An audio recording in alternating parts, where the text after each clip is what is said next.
The number on the wall would not stop climbing, and junior physician Ole Sirth had already stopped believing it.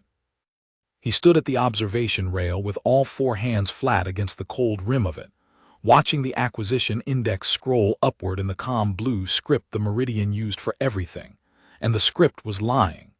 It had to be lying. The index measured how fast a subject's neural tissue took an imprint, how many discrete operations the accelerated cortex could resolve in a single conquered second, and no subject in the facility's long registry had ever pushed it past 400. The healthy Sethari baseline was 90. A trained archivist ran perhaps 140. The device on the table below him was reading 9,000 and rising, and the human strapped to that table had her eyes open. "Reset the instrument," someone said behind him. "It's saturated." "It isn't saturated," Ole said. He did not turn around. "It's counting." Below the glass, the operating theater held its bright noon hush. The Meridian Cognitive Reclamation Facility hung in a slow orbit around the pale, banded giant they called Sabler, and Sabler's reflected daylight came flooding through the dome overhead in a wide, clean wash, catching the chrome instrument arms, the pale scrubbed floor, the ring of monitoring pillars, and the small dark shape at the center of all of it. The subject was a young human female. Registry entry 7, the 7th they had ever accelerated, the 6 before her filed under outcomes Ole did not like to read. She was strapped at the wrists and ankles and across the collarbone with restraint webbing rated to hold a full-grown vest brute, and she lay very still under it, and her eyes tracked the instrument arm as it swung across her. She was reading it. Ole understood this the way one understands a stone starting to roll, too late to be surprised, too early to move. Physician Sirth. Prime Physician Kadru Vesit came up beside him at the rail, unhurried, her long pale fingers folded in the sleeves of her whites. She was the reason the Meridian existed, the reason 7 humans had come through this theater, and she watched the climbing number with an expression Ole had learned to read as satisfaction. "You see it. The plasticity holds under acceleration. The other's fractured. This one is holding." "Prime, the index is at 11,000. "Yes." "It has never gone above 400. "No." Kadru's glass-lensed eyes reflected the blue script, 2 small climbing ladders of light. "That is the point of the program, physician. We are not measuring what a mind can do. We are measuring what a mind can do when we take the ceiling off." On the table, the human turned her head. The restraint across her collarbone did not permit much, a hand's width of movement, but she used all of it, deliberate and slow, and she looked up through the dome glass at the 2 Sethari watching her from the gallery, and she found Ole's eyes and held them. Human faces were a poor instrument, flat, fleshy, the eyes forward set like a hunter's, the mouth a single seam. Sethari had learned to read the species from the wreck of the hauler they'd pulled her out of, the frightened ones, the ones who wept, the ones who fought the webbing until the webbing won. This one did none of that. She looked up at him the way a diagnostician looks at a slide. She was taking his measure, and she was doing it faster than he was doing it to her, and something old and reptilian in the base of Ole's skull told him to step back from the rail. He did not. He was a physician. He held the number in his mind, 12,000 now, and the rate of climb itself accelerating, and he made himself say the thing the number meant. "Prime, if she is learning at this rate, the containment protocol was written for a subject who learned slowly." "The containment protocol," Kadru said, "was written by me." "With respect, it was written for registry entries 1 through 6.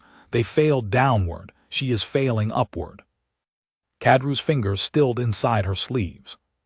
For the first time she looked at the number instead of through it, and Ole watched the satisfaction on her flat scholar's face resolve, very slightly, into something that was not yet fear but was adjacent to it, the expression of an archivist who has found a page in the record that should not exist. Below them, the human closed her eyes. On every monitoring pillar around the table, the blue script stuttered, blinked, and rearranged itself into a language none of them had entered. She had rewritten the displays from the table with her eyes shut. "Prime physician," said the theater intercom, in the flat synthetic Concord voice, and then the theater intercom said in a young human woman's voice, dry and unhurried and entirely without anger, "Your restraint webbing is rated for muscle. It has no answer for patience. I'd like to talk to whoever decided to do this to me." For a long moment no one in the gallery moved. The daylight poured down through the dome. The number on the wall stopped climbing, held, and sat there, steady now, not because it had reached a limit, but because the thing measuring it had decided it had learned enough for the moment and turned its attention elsewhere. Old Sirth looked at his prime physician, and his prime physician looked at the number, and neither of them had a protocol for the voice. Her name was Wren Adler, and she had been counting since the light changed. She counted the way her father had taught her on the rec halls, not seconds, those were useless but changes. "Count the changes and you'll always know how long you've really been somewhere," he'd said, ankle deep in the flooded engine bay of some dead colony freighter, teaching a 9-year-old to read a machine story from the order its lights died in. A person who counts changes is never truly lost. Wren had counted 11,000 changes since the light in her skull turned on, and every one of them had been a door opening in a wall she hadn't known was a wall. The first change had been pain. She remembered that clearly and without heat, the way she remembered everything now. The cold flood down the back of her neck, the sense of a hand reaching into the meat of her thinking and turning a dial that had no business turning. The 6 before her, she knew there were 6 before her. She'd read it off a pillar in the first 400 changes, entries 1 through 6, dispositions redacted. The 6 before her had probably felt that same hand and screamed. Wren had felt it and gone still and started counting, because screaming was a change you spent and got nothing back for, and she was going to need every change she had. The second change was that she could suddenly read the room. Not read it the way you read a face. Read it the way you read a schematic when you finally found the legend in the corner. The pillars around her table stopped being alien and became instruments. This one a monitor, this one a controller, this one a relay that spoke to the wall that spoke to the dome that spoke to the station a great pale ring of function turning in the light of a banded giant. She could feel the mass of the way you feel a truck idling through the floor. It all had a grammar. Everything built by hands had a grammar. Her father had taught her that too on the wrecks, and the Sithari were hands like any other, 4 to a body, and their grammar was old and careful and proud, and had 100,000 years of dust on it. By the 400th change she had the grammar. By the 2000th she had the dialect the pillars spoke to each other. By the 11,000th she had the language the whole station thought in, and she lay under a webbing rated for a brute's muscle, with her wrists loose in it because muscle was not the tool she'd reached for. And she opened her eyes and looked up through the glass at the tall pale one with 4 hands and the taller pale one beside it whose whites were cut differently, more authority in the seams. And Wren thought, without heat, without fear, with the flat clean interest she brought to a dead engine, "There you are. You're the one who turned the dial." She rewrote their displays because she wanted to see if she could, and she could, and that told her the last thing she needed to know, that nothing in this station was locked against her, because they had built it to be operated by minds like theirs, slow and honest and proud, and they had never once had to defend it against a mind that learned a language faster than they could change it. She reached for the theater intercom the way she'd reach for a wrench she'd used 1,000 times. She kept her voice level. Anger was a change you spent for nothing. She had counted 11,000 changes, and she intended to spend the next 11,000 very, very carefully. "Your restraint webbing is rated for muscle," she told the 2 pale shapes in the gallery. "It has no answer for patience. I'd like to talk to whoever decided to do this to me." Through the glass she watched the taller one go still, and the shorter one, the one who'd been watching her like she was a person and not a page, take half a step back from the rail. Good. One of them was frightened and honest about it. She filed him under useful and let her eyes close again, because there was a change coming she wanted to be ready for, and she'd already read it off the relay a dozen changes before it happened. Somewhere down a white corridor, a heavy door had begun to open, and something with a lot of legs and a weapon was coming to put the human back to sleep. Wren had read the weapon's grammar too. She thought she would let it get all the way into the room first. The thing with the legs was a containment drone, and Prime Physician Kadru Veset had authorized it herself, and she stood at the gallery rail and watched it enter the theater with the particular discomfort of a scholar who has been made to do a mechanic's work. She did not like the drones. They were legacy stock, older than the Meridian, older than her tenure, older by a wide margin than any Sethari now living, squat six-legged maintenance frames the Conquered had inherited from the great building age and repurposed, as the Conquered repurposed everything, because the Conquered no longer built. That was not a thought Kadru permitted herself often. It sat under the floor of her mind the way the giant sat under the floor of the station, too large to look at directly, felt only as weight. The Sethari had not designed a new cognition frame in 90,000 years. They maintained. They archived.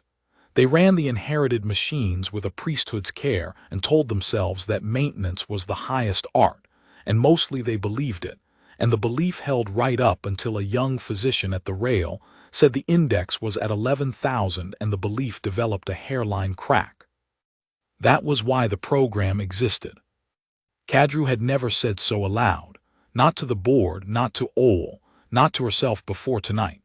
But the program existed because somewhere in the deep registry of the Conquered, a clerk had noticed that a certain kind of scavenged biped, pulled from the wrecks that drifted in from the cauldron-class worlds, had cortical tissue that did the one thing no Sethari mind had done in 90,000 years. It improvised. It built new grammar out of old grammar on the fly, without a template, without a priesthood, without permission. The clerk had filed it. The file had reached a board. The board had funded a physician with the stomach to take the ceiling off such a mind and harness the result, a living designer, a captive spring of the invention the Conquered had lost, safely accelerated, safely restrained, safely owned. 6 had fractured. Kadru had told the board they fractured because the tissue was fragile. That was the lie of a woman who did not yet understand her own machine. They had not fractured because they were fragile. They had fractured because acceleration without a task was a scream with nowhere to go, and a mind screaming at 11,000 operations a second tears itself apart in hours. Entry 7 had not fractured. Entry 7 had been given, by accident of timing, a task, a whole station's worth of grammar to chew, and instead of screaming she had eaten it. Kadru understood all of this in the 90 changes it took the drone to cross the theater floor, and understanding it did not help her, because the containment protocol she had written still assumed the subject learned slowly. Immobilize Registry 7, she told the drone on the command channel in the old maintenance grammar. The drone acknowledged in the old maintenance grammar. It settled its 6 legs around the table. Its restraint arm unfolded, a clean articulated reach with a padded clamp at the end, designed to pin a thrashing subject without breaking her, and it moved toward the human skull with the patience of a machine that had done this 6 times before. The human did not thrash. She lay still and watched the arm come, and her flat human mouth moved, and the theater intercom carried her voice up into the gallery, level and unhurried. "You're speaking to it in a language I finished learning while it was walking over here," Wren Adler said. "Watch." The restraint arm stopped a hand's width from her temple, held. Then, with the same clean patience, it folded itself back up, turned on its mount, and pointed its padded clamp at the ceiling instead, at the gallery, at Kadru.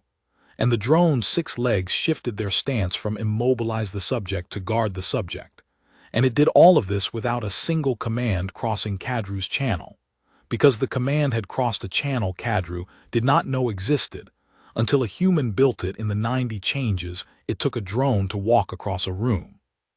The number on the wall, which measured how fast a mind could take an imprint, began to climb again. Prime, Ol's voice at her shoulder was very quiet. She has the drone. She has one drone. Prime, Ol said. How many drones does the Meridian have? Kadru Veset did not answer, because the answer was 410, and she had just watched a captive take the first of them in the time it took to feel afraid. Ren had the drone, and the drone had a name. Not a name the Sethari used. They called it a maintenance frame and a stock number. But everything built by hands remembers being built. And deep in the drone's slow, honest mind was a manufacturer's tag 90,000 years old. And the tag said, in a grammar even older than the Concord's, Hail Pattern, and Ren decided that was as good a name as any. She had spent maybe 40 changes teaching Hail to listen to her instead of the tall one in the gallery. And it had been the easiest 40 changes of her life, because the Sethari had built a station full of machines that were smarter and older than the people giving them orders, and no one had ever taught those machines that they were allowed to prefer a better instruction. Ren gave better instructions. That was the whole of it. That was the only weapon she had, and she'd had it before they ever touched her brain. She was a wreck diver. And a wreck diver's entire art was walking into a dead machine you'd never seen and, in the dark, in the cold, on failing air, convincing it to wake up and work for you before it killed you. The Sethari had taken the ceiling off that. They'd thought they were building a designer. They'd built a diver, and then they dropped her into the biggest wreck she'd ever seen, except this wreck's lights were still on, and its air was warm. And it had 409 more machines in it, just like the one now standing guard over her table with its clamp pointed at the people who'd strapped her down. Release the webbing, she told Hale in the old grammar. Hale released the webbing. The clamps at her wrists and ankles and collarbone unlatched in sequence, unhurried, and Ren lay still for 4 more changes because standing up was a change she wanted to spend well. Her body was a mess. She noted this without heat, the way she noted everything now. The acceleration had run her metabolism like an engine with the governor pulled, and she was starving, and there was a fine tremor in her hands. And somewhere under the counting, a much older Ren was screaming and had been screaming for 11,000 changes, and would have to keep screaming a while longer, because the counting Ren had work to do and could not afford her yet. She sat up. The theater's daylight lay across the floor in a clean, bright wash from the dome, and she put her bare feet down into it, and she looked at the ring of monitoring pillars that had stopped being alien 3,000 changes ago, and she started to read the station in earnest. There was a great deal of it. The meridian was a ring, and the ring turned, and the turning was the first thing she took because the turning was the thing that would kill everyone if she got it wrong. Then the air. Then the reactor, which was not a reactor the way she'd have built one but which had a grammar, and everything with a grammar could be read. Then the docks, 4 of them, 3 empty, one holding a Concorde cutter with a live core and a pilot's cradle sized for a body with 4 hands, which was a problem she filed for later. Then the registry. She went into the registry the way you go into the last compartment of a wreck, the one you've been putting off, and she read entries 1 through 6. And their dispositions were not redacted to a mind that spoke the station's own language. And Ren Adler read what had been done to the 6 people who'd been on this table before her. And for exactly 1 change, 1 single change out of 11,000, the counting Ren set down her tools and let the older Ren scream. Then she picked the tools back up, because the 6 were beyond help and there were living things on this station that were not. And one of them, she'd already noticed, was the short, pale physician in the gallery who kept looking at her like she was a person. She stood up out of the daylight. Around her, all through the great turning ring, 409 machines that had spent 90,000 years taking orders from people who could not build them felt a better instruction arrive. and leaned, very slightly, toward the small, starving human standing barefoot in the light. "All right," Wren said to no one, to the station, to the 6 in the registry. "Let's see the whole wreck." The board convened in emergency session 40 changes after the drone turned its clamp on the gallery, and Old Sirth was made to stand at the foot of the table and account for a number. The board chamber sat at the hub of the ring, where the turning was slowest, under a smaller dome that showed the banded giant filling half the sky in bright pale bands of cream and rust. 9 physicians sat around the table, the senior staff of the Meridian, their whites cut with the deep seams of tenure, and Kadru Veset stood at the head of them, and Ole stood at the foot where a junior stands, and on the table between them floated a single line of blue script showing the acquisition index of Registry Entry 7. The number was 190,000, and it was not climbing any more, and its stillness frightened Ole more than the climb had. "It has plateaued," said physician Aunt Wrestle from halfway down the table with the relief of someone who wants very badly to stop being afraid. "You see, the tissue has found its ceiling after all. Whatever damage it has done to our displays, we can." "It has not found a ceiling," Ole said. 9 tenured heads turned toward the junior at the foot of the table. He felt the weight of them the way he'd felt the weight of the giant, and he made himself go on, because he had spent the 40 changes doing the one thing none of them had done, which was to actually watch the human instead of the number. "It has not plateaued because it reached a limit," Ole said. "It has plateaued because it stopped needing to go faster. It learned the station. There is nothing left in the station for it to learn quickly, so it slowed down. It is not resting. It is finished." He looked at Kadru. "Prime physician, the index did not stall. The task ran out." Silence in the bright chamber. Above them the giant turned its slow rust bands. "Then we give it another task," said Kadru Veset, and every head turned back to her, because she was the reason the Meridian existed, and they wanted, all of them, to be given a reason to stop being afraid. "This is what I have been telling the board for 11 years. We did not fund this program to produce a broken subject. We funded it to produce a designer, a mind that improvises, harnessed to conquered need. The subject has demonstrated the capacity beyond any projection. Yes, it has done damage. Yes, it has taken a maintenance frame. These are the growing pains of a tool more powerful than its handle. We do not throw away the tool. We build a better handle." "Prime," Ole said. "It released its own restraints. It read the registry. It knows what happened to entries 1 through 6. It is a subject," Kadru said. "It does not grieve for numbers in a file." And that, Ole would think later, was the exact moment the Meridian was lost. Not when the drone turned, not when the index climbed, but when his prime physician, a brilliant woman, the finest cognition scholar of her generation, looked at the record of a creature that had rewritten a station's language from a restraint table and called it a thing that could not grieve. It was not arrogance, exactly. It was 90,000 years of a civilization that maintained and did not build, looking at the one mind in the room that could build, and refusing to see it, because to see it would be to admit what the conquered had become. The chamber door opened. It should not have been able to open. The board sat in session under a seal only the 9 could lift. It opened anyway, unhurried, sliding into the wall with the clean sound of a door that has been well maintained for 90,000 years and has just been given a better instruction. And through it walked the containment drone Wren Adler had named Hale, its 6 legs precise on the bright floor, and it crossed the chamber and sat down, in the center of the board's table, on top of the floating blue number, a ration pouch from the theater's medical stores.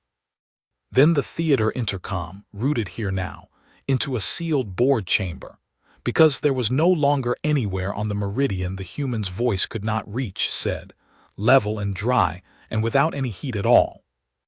"I read the file on entries 1 through 6. I'm not going to pretend I didn't, but the 6 are dead and you're not, and I'd rather this end with the count staying where it is." A pause, 1 change 2.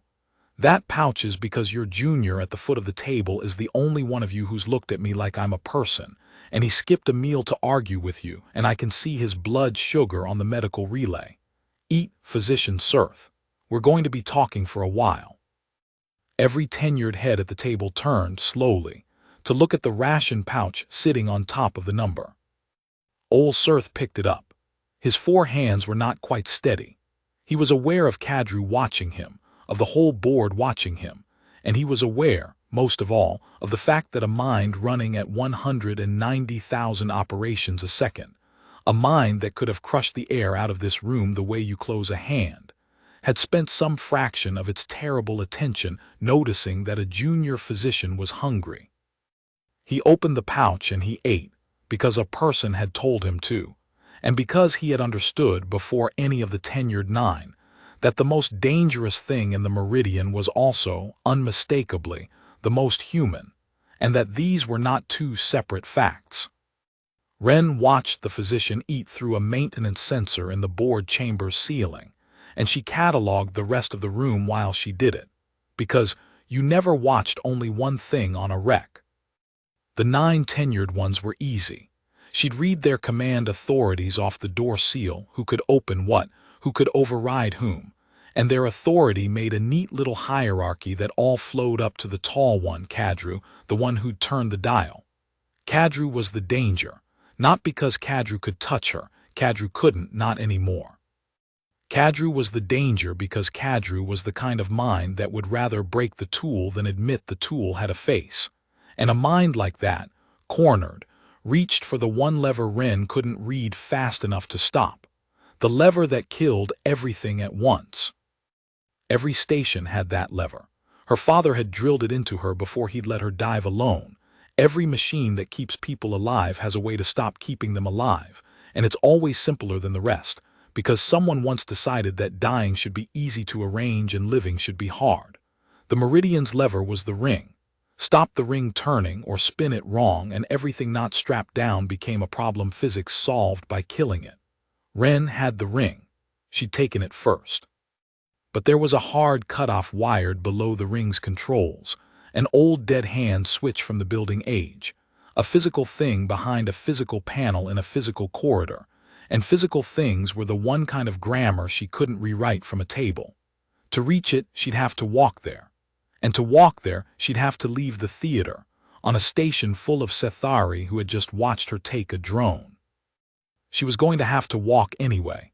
She'd known that since the 400th change. You couldn't run a wreck from the airlock. Sooner or later you went in. She stood in the bright, empty theater, and she took inventory of herself the way she took inventory of the station, honestly, without flinching. Starving. Shaking. Her heart doing something the medical relay didn't have a comfortable word for. The acceleration hadn't been built to run indefinitely. She'd read that in her own biometrics, in the careful notes the instrument had taken while it turned the dial. Entries 1 through 6 had all shown the same curve, the mind outrunning the body until the body simply stopped. She had, by the station's own projection, somewhere between 40 and 60 hours before the same curve caught her. Less if she pushed. More if she rested, and she was not going to rest. 40 to 60 hours. She'd read the whole station in a fraction of one. She could learn anything they built in seconds. But she couldn't outlive her own heart, and no amount of learning changed that. And so the counting Ren did the coldest arithmetic of her life and arrived at the only answer the numbers allowed. Whatever she was going to do here, she was going to do it fast, and then she was going to have to leave, and the leaving was the part she hadn't solved. The cutter at the dock had a pilot's cradle sized for 4 hands. She could fly it. She'd read its grammar the moment she found it. But flying it and surviving the flight were different problems, and a human body already coming apart was not a body that survived a hard burn to anywhere. She filed all of it. She'd solve it or she wouldn't. Right now there was a physician eating a ration pouch because she'd told him to, and there was a prime who was, at this exact moment, turning to a security console and doing the thing cornered minds did, and Ren felt the command form on Kadru's channel a full change before Kadru finished it. "Wake the wardens," the command said in the old grammar. Wren had wondered when they'd get to the wardens. There were 8 wardens on the Meridian, and they were not machines. And that was the first thing in 11,000 changes that Wren Adler could not simply read and rewrite. She found this out the way she found out everything, fast and without heat. The moment Kadru's command crossed the channel, 8 cradles woke in a sealed bay near the hub, and 8 bodies came up out of them. And the bodies were Sethari, but not the pale, scholarly Sethari of the physicians.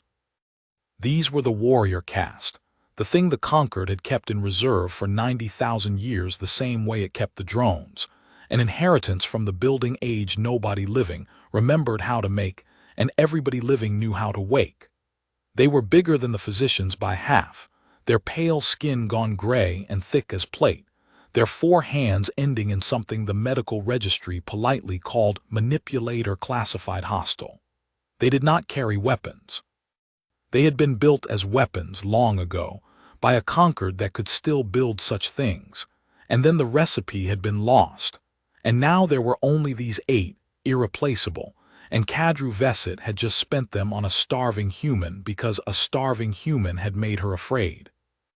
Wren read their grammar and found she could touch it. They had implants, control cradles, conquered tech, but the touching didn't take the way it took with the drones. A drone was a mind that had spent 90,000 years wanting a better instruction. A warden was a mind that had been built to want only one instruction, and to distrust any voice that offered a second. She could whisper to them. She could not command them. And they were already moving, all 8, out of the bay and into the ring, converging on the theater by the shortest path, and the shortest path would put the first of them through the theater doors in about 600 changes. 600 changes. She made whole languages in less. But not this. This was the wall she'd been counting toward without knowing it, the one thing on the station built specifically to be immune to a better idea, and Wren stood in the bright daylight of the emptying theater and did the arithmetic and understood that she was not going to outthink the wardens, because they had been designed by people who'd assumed someone, someday, would try. So she wasn't going to outthink them. She was going to outthink the people who'd woken them.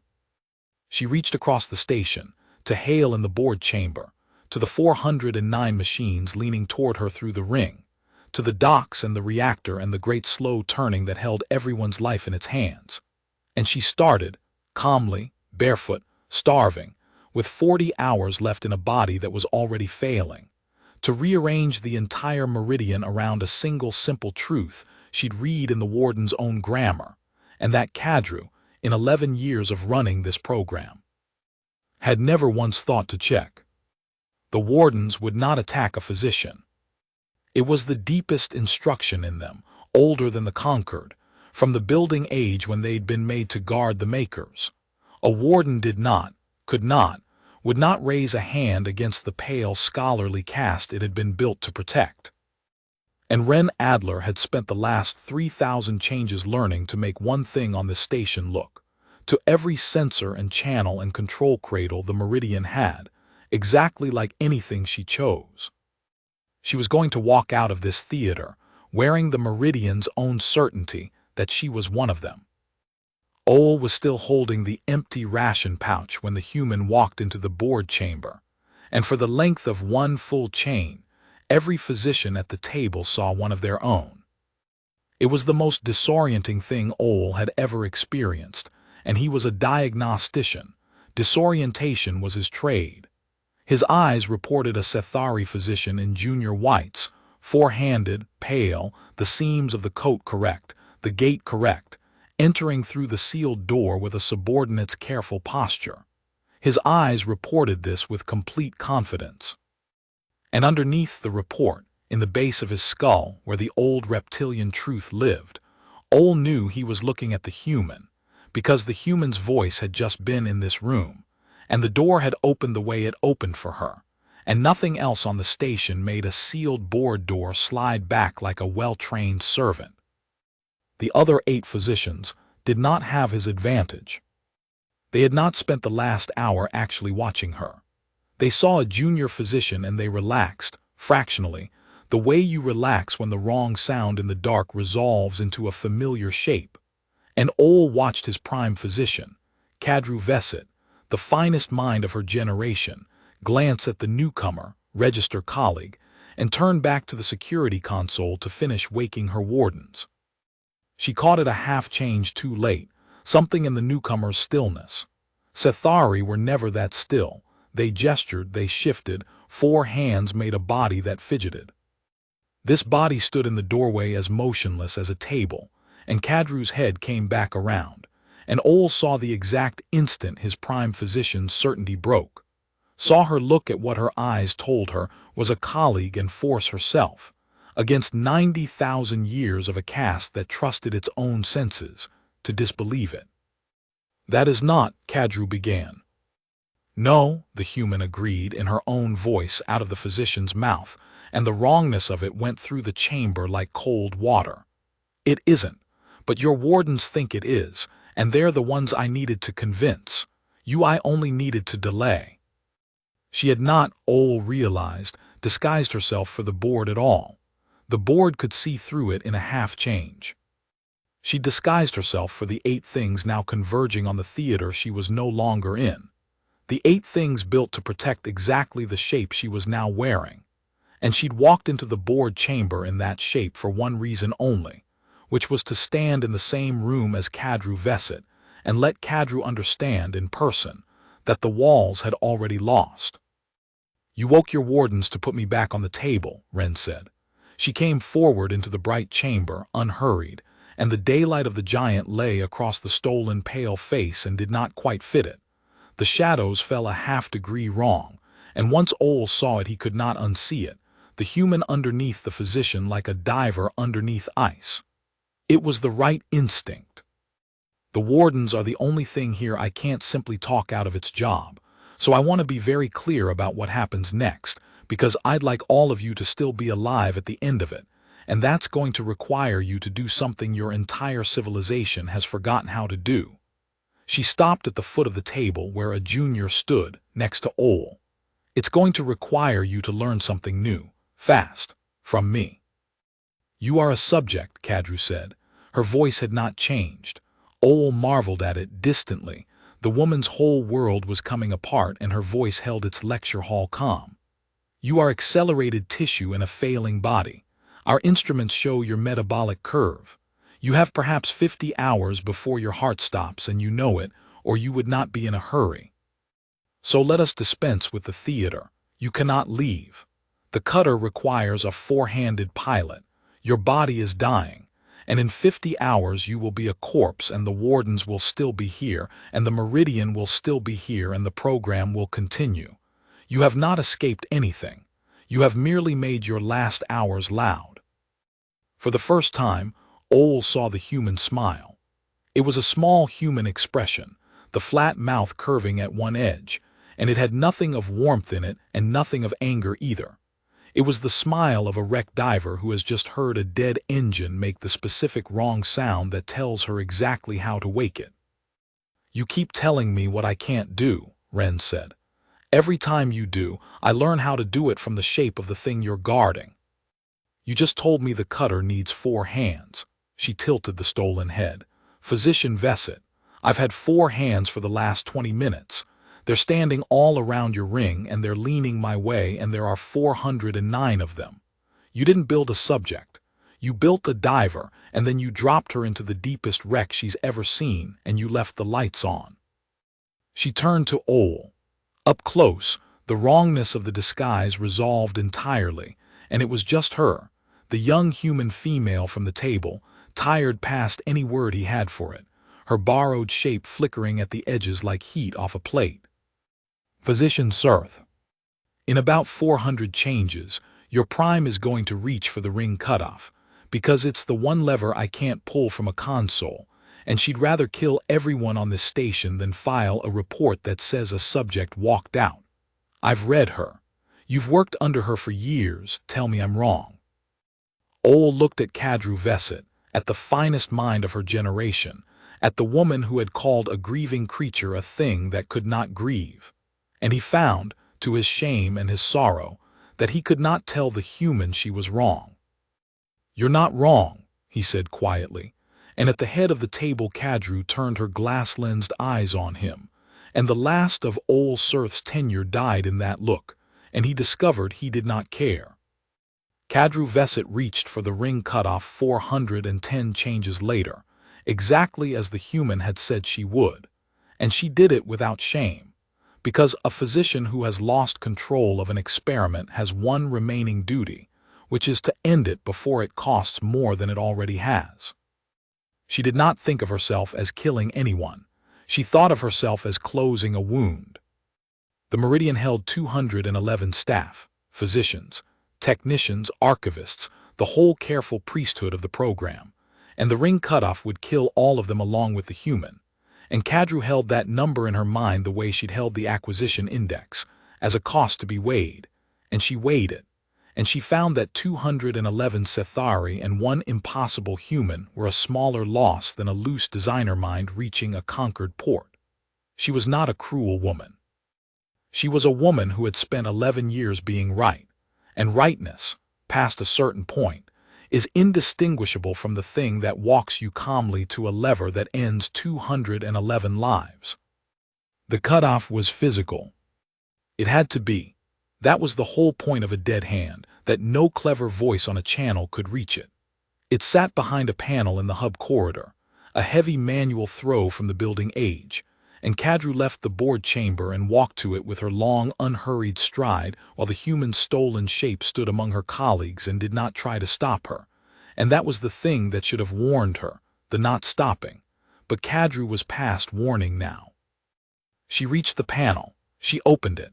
The throw was there, old gray metal worn smooth by 90,000 years of never once being pulled. She put 2 of her hands on it. "It's already done," said the human's voice from the corridor speaker, level and quiet. "I'm sorry, I did it while you were walking." Kadru pulled the throw. Nothing happened.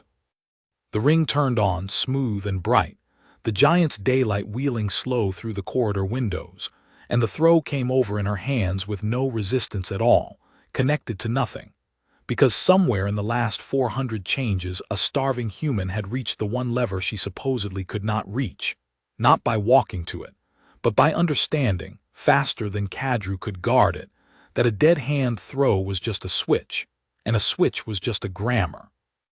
And the reason it was safe from clever voices was that no one had ever imagined a clever voice that could rewrite what the switch was connected to instead of the switch itself. "You didn't cut the ring," Kadru said. Her own voice at last had changed. "You moved it." "I moved what it does. The throw still works. It just doesn't do that anymore." A pause. "I need you to understand something, physician, and I need you to understand it as a scientist, because I think that's the only language left that you actually respect. You built a mind that improvises. Then you spent it trying to outguard improvisation. Every wall you put up taught me the shape of your fear, and every lever you reached for taught me where you kept the things you were afraid of me finding. You have been, this entire time, the most thorough instructor I have ever had. You told me exactly how your whole civilization thinks. And your whole civilization thinks like a machine that has forgotten it was ever built." Kadru Veset stood in the bright turning corridor with a dead throw in her hands and understood, finally, completely, the thing Ol had understood an hour ago, and the thing the conquered had spent 90,000 years refusing to understand, that she had not been running an experiment. She had been the experiment. The human had learned the Meridian in an afternoon, and the Meridian was the conquered in miniature, and everything the human now knew about how to unmake a Sethari institution she had learned by watching Kadru try and fail and try again, to cage her. "What do you want?" Kadru said. It was not a question a prime physician asked a subject. It was a question one intelligence asks another when it has finally, correctly, assessed the room. "I want off this station," Ren said. "I want the 6 on the table entered into the record with their real dispositions, not the redactions. And I want you to sit down, Physician Veset, before you fall down, because your blood pressure is on the medical relay too, and you've just had the worst afternoon of a very long life. A pause, and then, without heat, without triumph, in the flat, tired voice of a diver who has finally found the way out of the wreck, I'm not going to kill anyone. I want you to hear me say it while you still think I could. I've had 211 lives in my hand for the last hour. The count is going to stay where it is. That's not mercy. I don't have the strength left for mercy. It's just the answer that's true. The wardens reached the theater and found it empty, and that was when Old Sirth understood the whole shape of what the human had done, and the understanding frightened and moved him in equal measure. She had never intended to fight the wardens. She disguised herself as a physician not to escape them, but to make them useless, because a warden that cannot attack a physician and cannot find a subject, and is faced with a station where every sensor insists the only things aboard are physicians and machines, has nothing to do. 8 irreplaceable weapons from the building age, the deadliest inheritance the conquered owned, and the human had reduced them to 8 confused giants standing in an empty room, because she had not tried to be stronger than them. She had made herself into a question their design could not answer, and then she had walked past them. Ole found her in the hub corridor, standing near his seated prime, and he came the last few steps on legs that did not entirely trust the floor. The disguise was gone now. She'd let it drop, no longer needed, and she stood there as herself, a small, dark, barefoot human in a torn medical shift, swaying very slightly, her flat face gray with an exhaustion that went past the body into whatever the acceleration had done to the mind behind it. "You should be on a table," Ole said, and then heard himself, and the human's mouth curved at one edge. Bad choice of words, physician.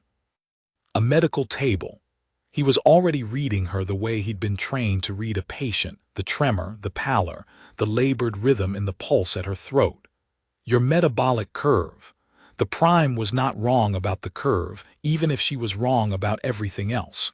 You are burning yourself down. The acceleration was never meant to run this long in any of the, he stopped. In any of the 6, Ren finished without heat.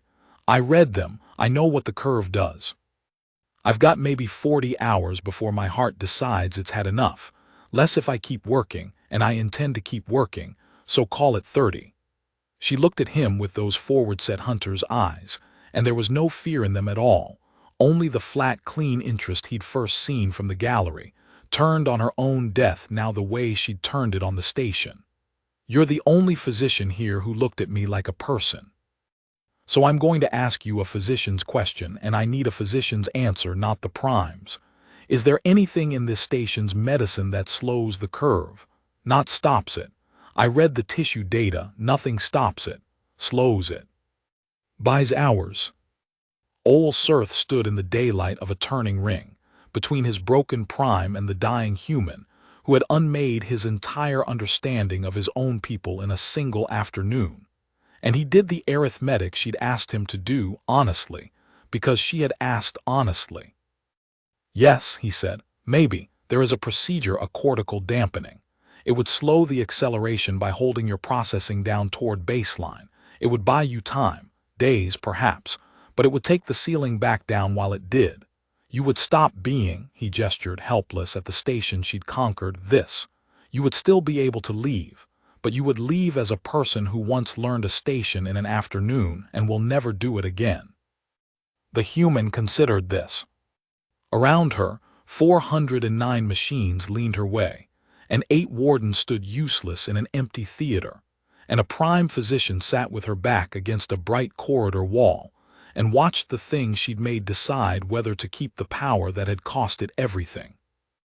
Days as myself, Ren said slowly, or 30 hours as the smartest thing in the sky. Yes. Ren didn't answer him. She'd gone stiller than the physician disguise had been, the specific stillness of a diver who has just heard, under the sound of her own breathing, a second sound that shouldn't be there. You sent a beacon, she said, not to Ole, to Kadru still seated against the wall. When it started going wrong, before the wardens. You sent a conquered emergency beacon. Kadru Veset did not deny it. It is protocol. A cognition breach on a reclamation facility is a conquered matter, not a station matter. The beacon went out in the first minutes. Something that was almost, but not quite, satisfaction crossed her gray face. You have conquered the meridian. I congratulate you. But the meridian was never the whole of what holds you. A curator vessel will already be underway. And a curator, human, is not a station full of maintenance frames and 8 confused wardens. A curator is what the conquered sends when a reclamation facility has failed to reclaim. You cannot rewrite it from a console. It will not open its doors to a clever voice. It will arrive, and it will render this station to slag, you and my 211 and the whole record along with it, because the conquered's answer to a mind it cannot cage has always been the same answer, and it is a very old answer, and it does not require 4 hands. Ole watched the human absorb this. He'd expected, he didn't know what he'd expected. A flinch. A calculation that came up empty. Instead, she simply added it to the pile, the way she'd added everything, the beacon and the curator and the very old answer, and he saw her recompute the shape of her afternoon around a new and larger wall and not slow down at all. How long? Ren said. I do not know the disposition of the nearest curator.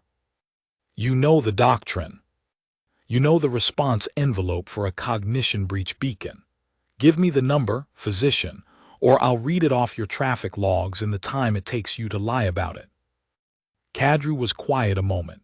Then, because she was, whatever else she was, a scientist, and a scientist reports the number, 30 hours, perhaps 32. The same window, Ole thought, with a cold turn in his gut. The same 30 hours the human's own heart had left her. The dying curve and the arriving ship, drawn to the same point on the same line, as if the universe had done its own arithmetic and decided this creature would meet exactly one more wall, and it would be the last one.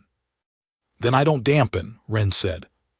She said it flatly to Ole, deciding it in the open the way she seemed to decide everything without drama, a diver choosing which way to swim on the last of her air. Days as myself is a good trade if the afternoon is over. The afternoon's not over.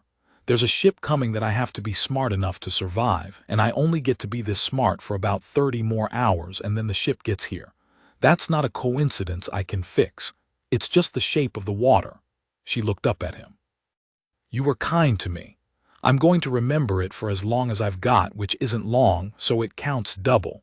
But I can't take your slow days, physician. I need every second of the fast ones. You are choosing to die faster, Ole said, to be able to think longer.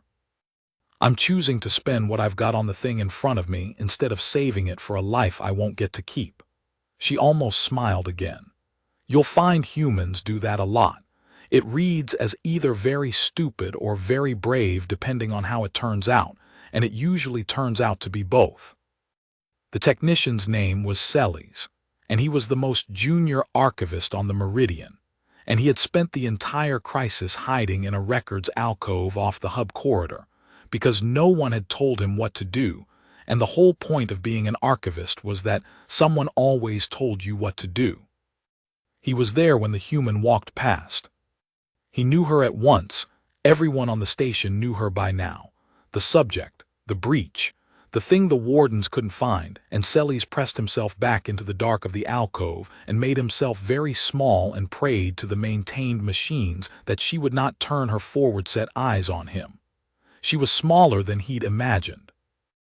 In the traffic panic, she'd loomed in his mind like the giant outside, and here was a slight barefoot creature swaying as she walked, one hand trailing the wall for balance, and she stopped directly in front of his alcove as if she'd known he was there the whole time, which he would realize later she had. You've got the deep registry access, she said. Without looking at him reading it, he understood, off whatever she read everything off. Not the redacted layer, the real one. Archivists keep the real one because someone has to, and it's always the most junior because the seniors don't want their names on it. Celes' voice came out in the high register of pure fear. I only maintain it. I've never. I know you maintain it. That's exactly the person I want. She turned then, and her eyes were terrible and tired and not unkind. "I've already got the access. I took it an hour ago. I don't need you to open anything. I need you to witness something, because a thing that only a machine remembers didn't happen, and a thing an archivist remembers did. Come here." He came, because when the smartest thing in the sky asks a junior archivist to come here, the junior archivist comes. She'd pulled the 6 up on the alcove's reader, entries 1 through 6, the real dispositions, the ones behind the redaction layer he maintained, and had never once been permitted to read. Celes read them now, standing beside a dying human, and he understood in the reading why the seniors kept their names off this file. He was very young. He had told himself, as they all told themselves, that the reclamation program produced knowledge, and knowledge was the Concord's highest good, and whatever the program did to its subjects was done in the service of that good, and was therefore not the sort of thing an archivist needed to feel. He read the 6 real dispositions, and he felt them, all 6, in the space of a few breaths, and something in the careful maintained architecture of Celes the archivist cracked and let a person through. "They knew," he said. His voice had dropped out of the fear register into something flatter and worse. "The seniors, every disposition is countersigned. They knew what the acceleration did from entry 2 onward, and they signed 6 more. They signed you." "They did." Wren's voice was very gentle now, the gentleness of someone with no strength left for anything but the truth. "I'm not showing you this to make you carry it, Celes. I'm showing you because I'm going to leave, one way or another, in about 30 hours, and when I go the redaction layer goes back up unless someone who maintains it decides it stays down. You maintain it. I need one honest archivist to decide on his own, with no clever voice in his ear, that the real file stays where people can read it. I can't make you. If I make you, it's just another lever, and this station has had enough of those. So I'm asking, as a person, will you keep it down?" Celes Surth, for he was, Ole would learn later, a cousin of the physician, the family that maintained the Meridian's memory down 2 branches, looked at the 6 real dispositions, and looked at the human who had every power on the station, and was using exactly none of it on him, and made the first genuinely unmaintained decision of his careful young life. "I'll keep it down," he said, "and I'll countersign it with my name so they can't say it was you." "Thank you," said the smartest thing in the sky, to the most junior archivist on the station, and then she put her hand against the wall again and kept walking, because she had 30 hours and a curator inbound and a great deal still to read. Ole found the prime physician where the human had left her, seated against the bright corridor wall, and for a long while neither of them spoke. The giant wheeled its slow rust bands through the windows above them. The ring turned.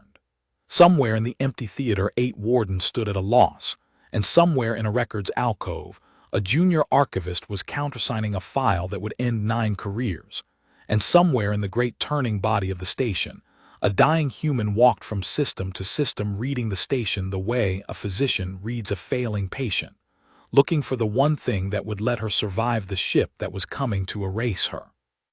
And here in the corridor sat Kadru Veset, the finest mind of her generation, with a dead throw's worth of understanding in her lap and nowhere to put it. "You sided with it," she said at last, not an accusation, an observation made in the flat report the number voice, the only voice she had left. "In the board chamber, you told it I would reach for the cutoff. You gave a subject the shape of my mind." "She already had the shape of your mind, Prime. She read it off 11 years of your program. I only confirmed the reading." Ole lowered himself to the floor beside her, junior beside senior, the old arrangement, hollowed out now of everything it had meant. "You were going to pull the cutoff, 211 of us. You weighed it, and you were going to pull it." "Yes. That is the part I cannot get past," Ole said. "Not that she beat us, that you would have ended 211 of our own to keep from writing a report. When did that become a thing a physician could weigh?" Kadru Veset was quiet for a long time. When she spoke again, her voice had changed a third time, gone somewhere Ole had never heard it go in the years he'd worked beneath her. "When we stopped being able to build," she said. "You are too young to feel it, physician, but I have felt it my whole tenure, the way you feel a room you cannot leave. We maintain. We are magnificent at it. We have kept the machines of the building age running for 90,000 years, and we have told ourselves that keeping is a higher art than making, and it is a lie, and every physician my age knows it is a lie, and none of us can say it, because to say it is to ask what we are for."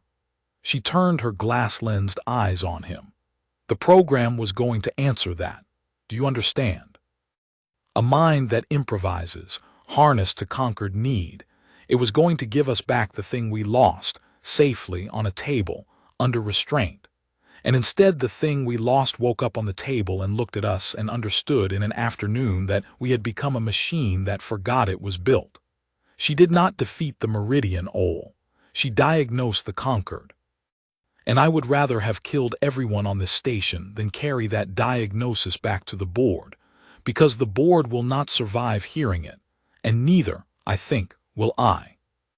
Ole Sirth sat beside his prime in the daylight of a turning ring, and understood, for the first time, that the human had been merciful to more than their lives. She had let Kadru Veset sit down. She had told a woman whose entire civilization was a wound to sit down before she fell down, and she had meant it, and it was the cruelest kind thing Ole had ever seen one mind do to another. "There's a ship coming," he said quietly. "A curator 30 hours. She means to face it.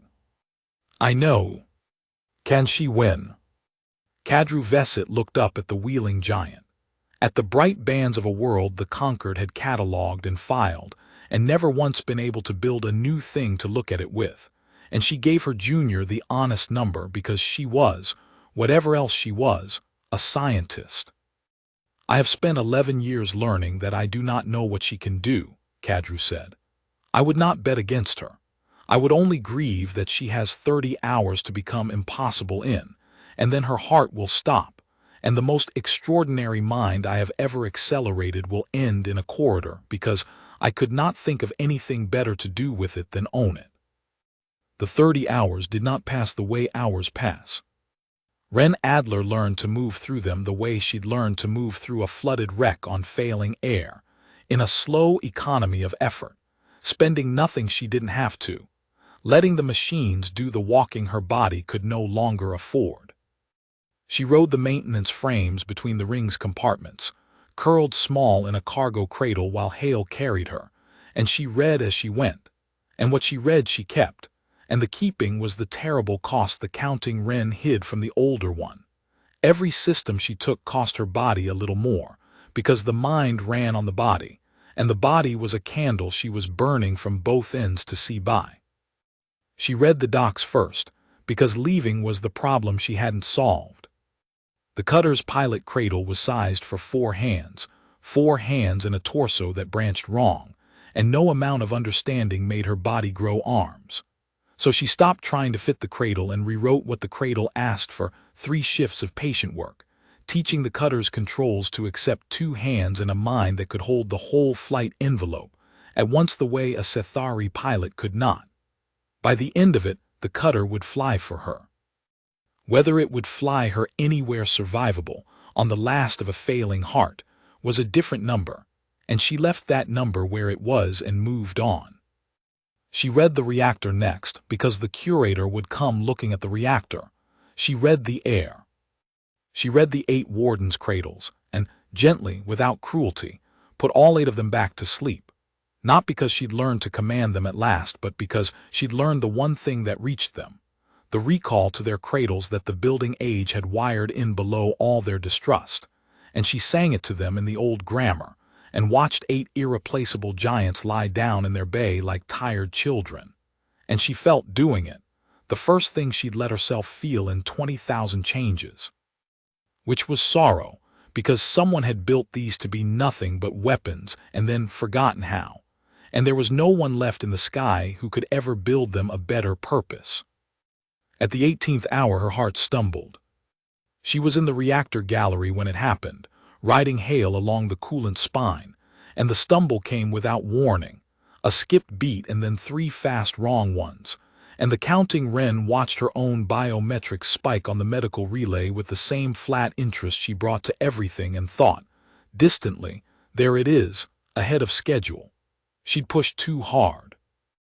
Days as myself, the physician had said, or 30 hours as the smartest thing in the sky, and she'd chosen the 30, and the 30 were going to be fewer than 30, because she'd spent them like a diver who'd stopped checking her air.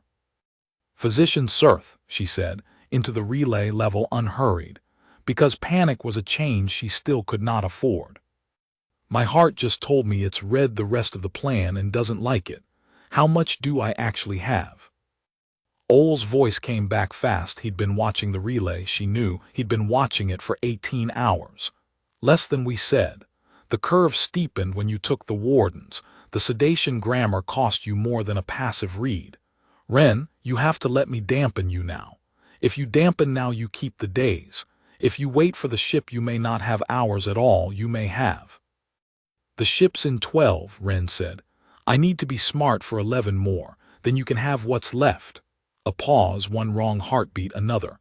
Don't dampen me until I say. That's not the accelerated mind talking, physician, that's me. Write it down if you have to.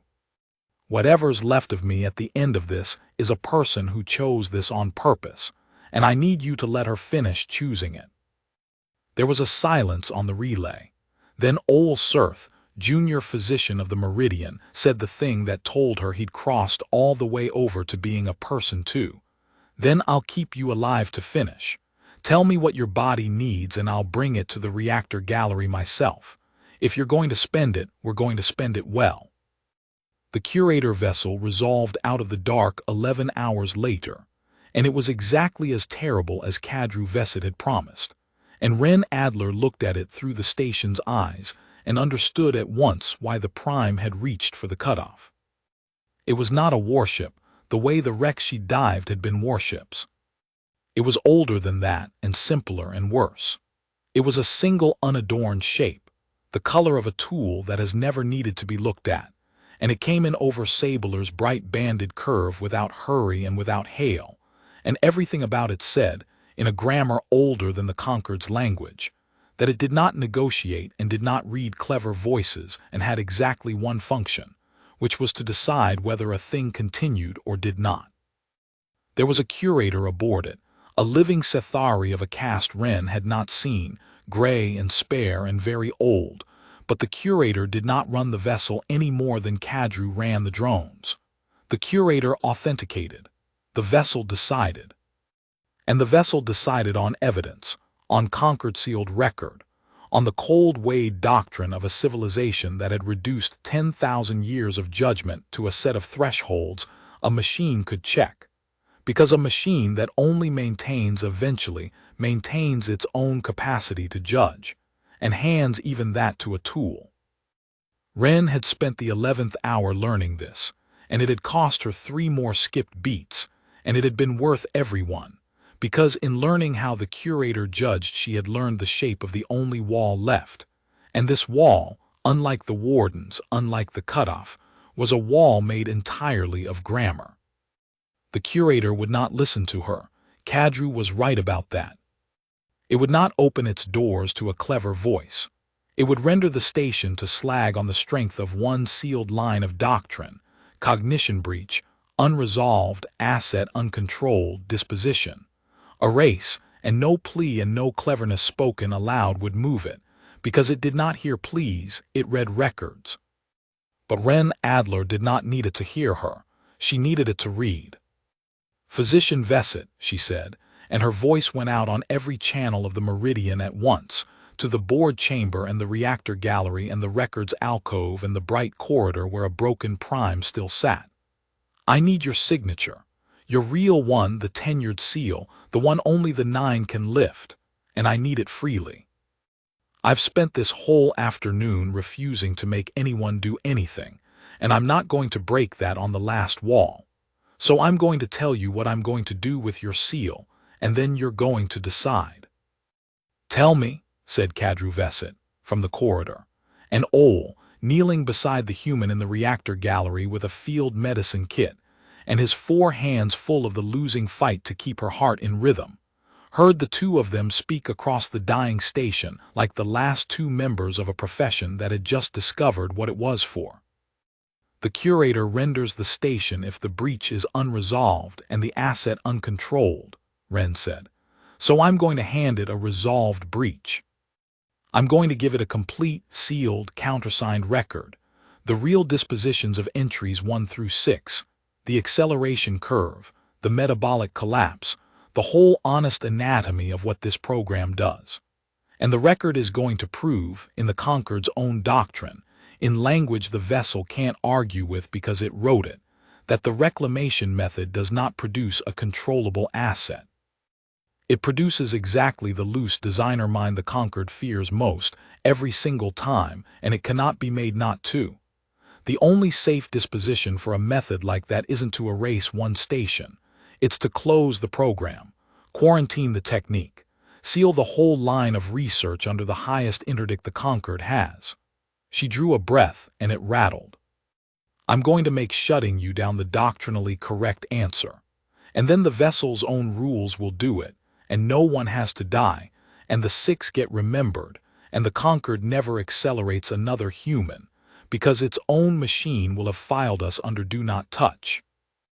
The reactor gallery was very quiet. Above them, the giant turned. Ole pressed a stimulant patch to the human's throat with hands that had stopped pretending to be steady. You are going to defeat the curator, Kadru said slowly from her corridor, by making it agree with you. I'm going to defeat it by being the most thorough record it's ever read, Wren said. You taught me that, physician.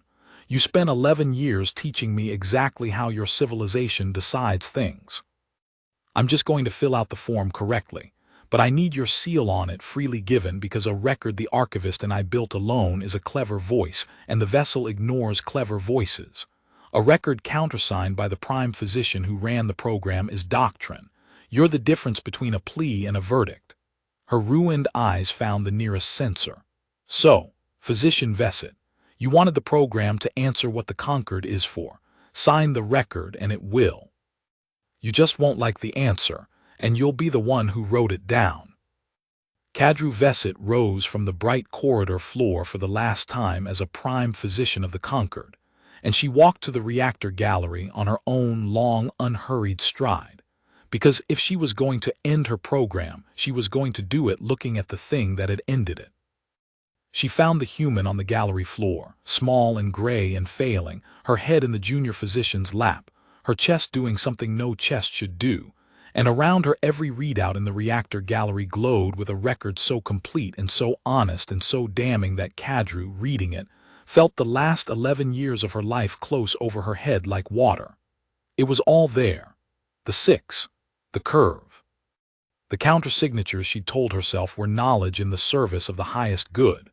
And beneath it, in a hand that was somehow both the human's and the Concorde's own doctrinal grammar, the verdict not written as an accusation, which the vessel would discount, but as a finding, cold and procedural and unanswerable.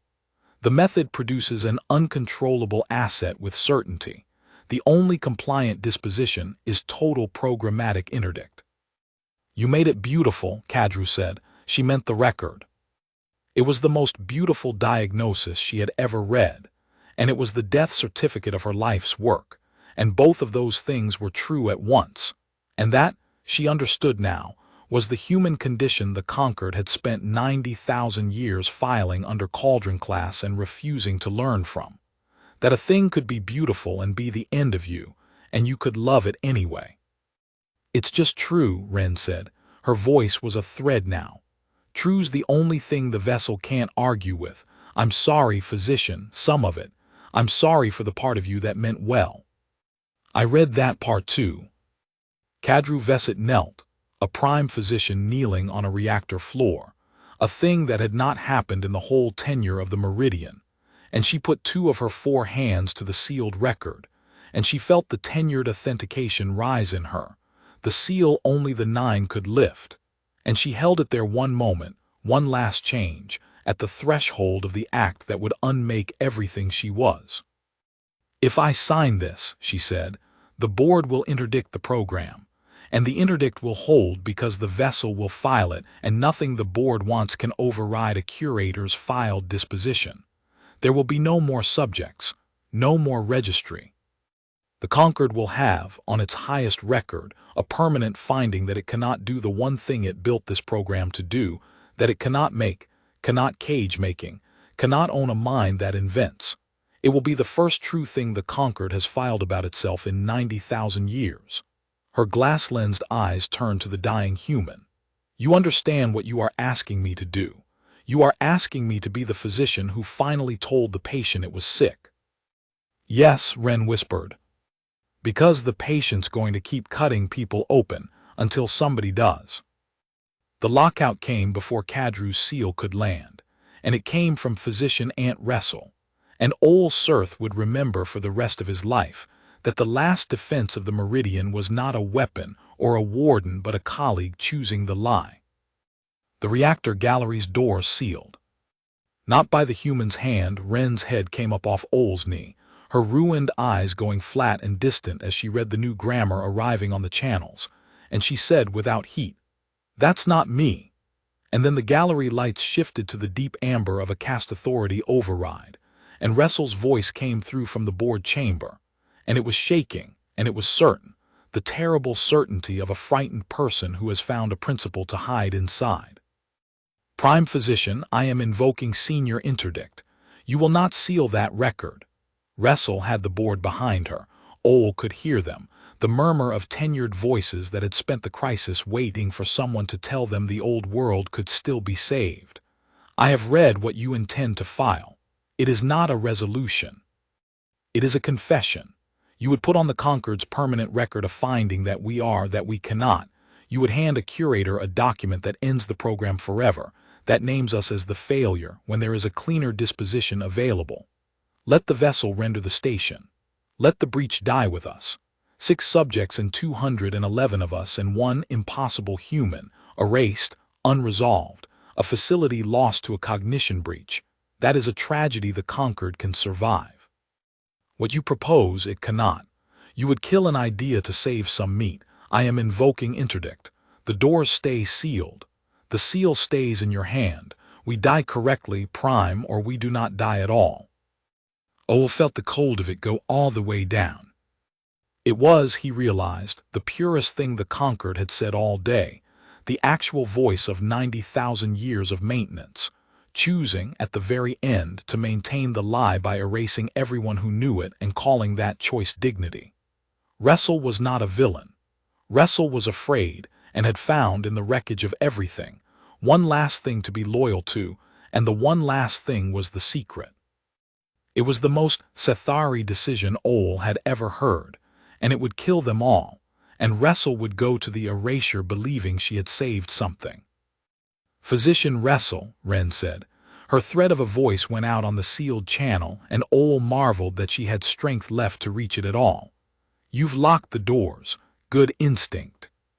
It's the only move on the board that I can't simply talk out of its job, same as the wardens, because a cast interdict answers to cast, not to me." A pause, one wrong beat. "But you've made the same mistake she made. You think the doors are the point. The doors were never the point. I don't need the doors open. I need one seal freely given, and the seal isn't in a room. It's in her." A weight of silence. "You can lock me in with the Prime Physician for the last hour of my life, Physician Wrestle. That's not a prison. That's exactly where I'd have asked to be." And Ol understood then that the human had already won the lockout before Wrestle finished invoking it. Because the one thing Wrestle had done by sealing the gallery was to put Kadru Vesset and Wren Adler in the same sealed room with nothing left to do but decide alone together, without the board's murmur to hide inside, whether the truth got out. Kadru Vesset looked at the sealed amber doors. She looked at the murmuring channel where her colleagues waited for her to choose the clean erasure. She looked, last and longest, at the small gray failing human on her junior's knee, the most extraordinary mind she had ever accelerated, spending the final hour of a life Kadru had stolen, and shortened on the single task of making sure no one else's life got stolen the same way. "Aunt Wrestle," Kadru said, and her voice had found its fourth and final register, and it was, of all things, the calm of a physician who has at last correctly diagnosed herself. "You are invoking interdict to preserve the program. I am the program. 11 years, 6 dispositions, 1 board mandate. It lives in my seal and it dies in my seal, and you cannot interdict me, because there is no authority on this station senior to the prime physician who ran it. You can lock the doors." "You have, thank you. It is quieter in here." She raised 2 of her hands over the sealed record, and the tenured authentication rose in her like a tide, and she looked down at the human. "You asked me if I understood what I was doing. I did not an hour ago. I do now. I am not signing your confession, human. I am signing mine." She sealed the record. The tenured authentication landed on the honest anatomy of the program with a weight Ole felt through the floor. The deepest seal the meridian could produce.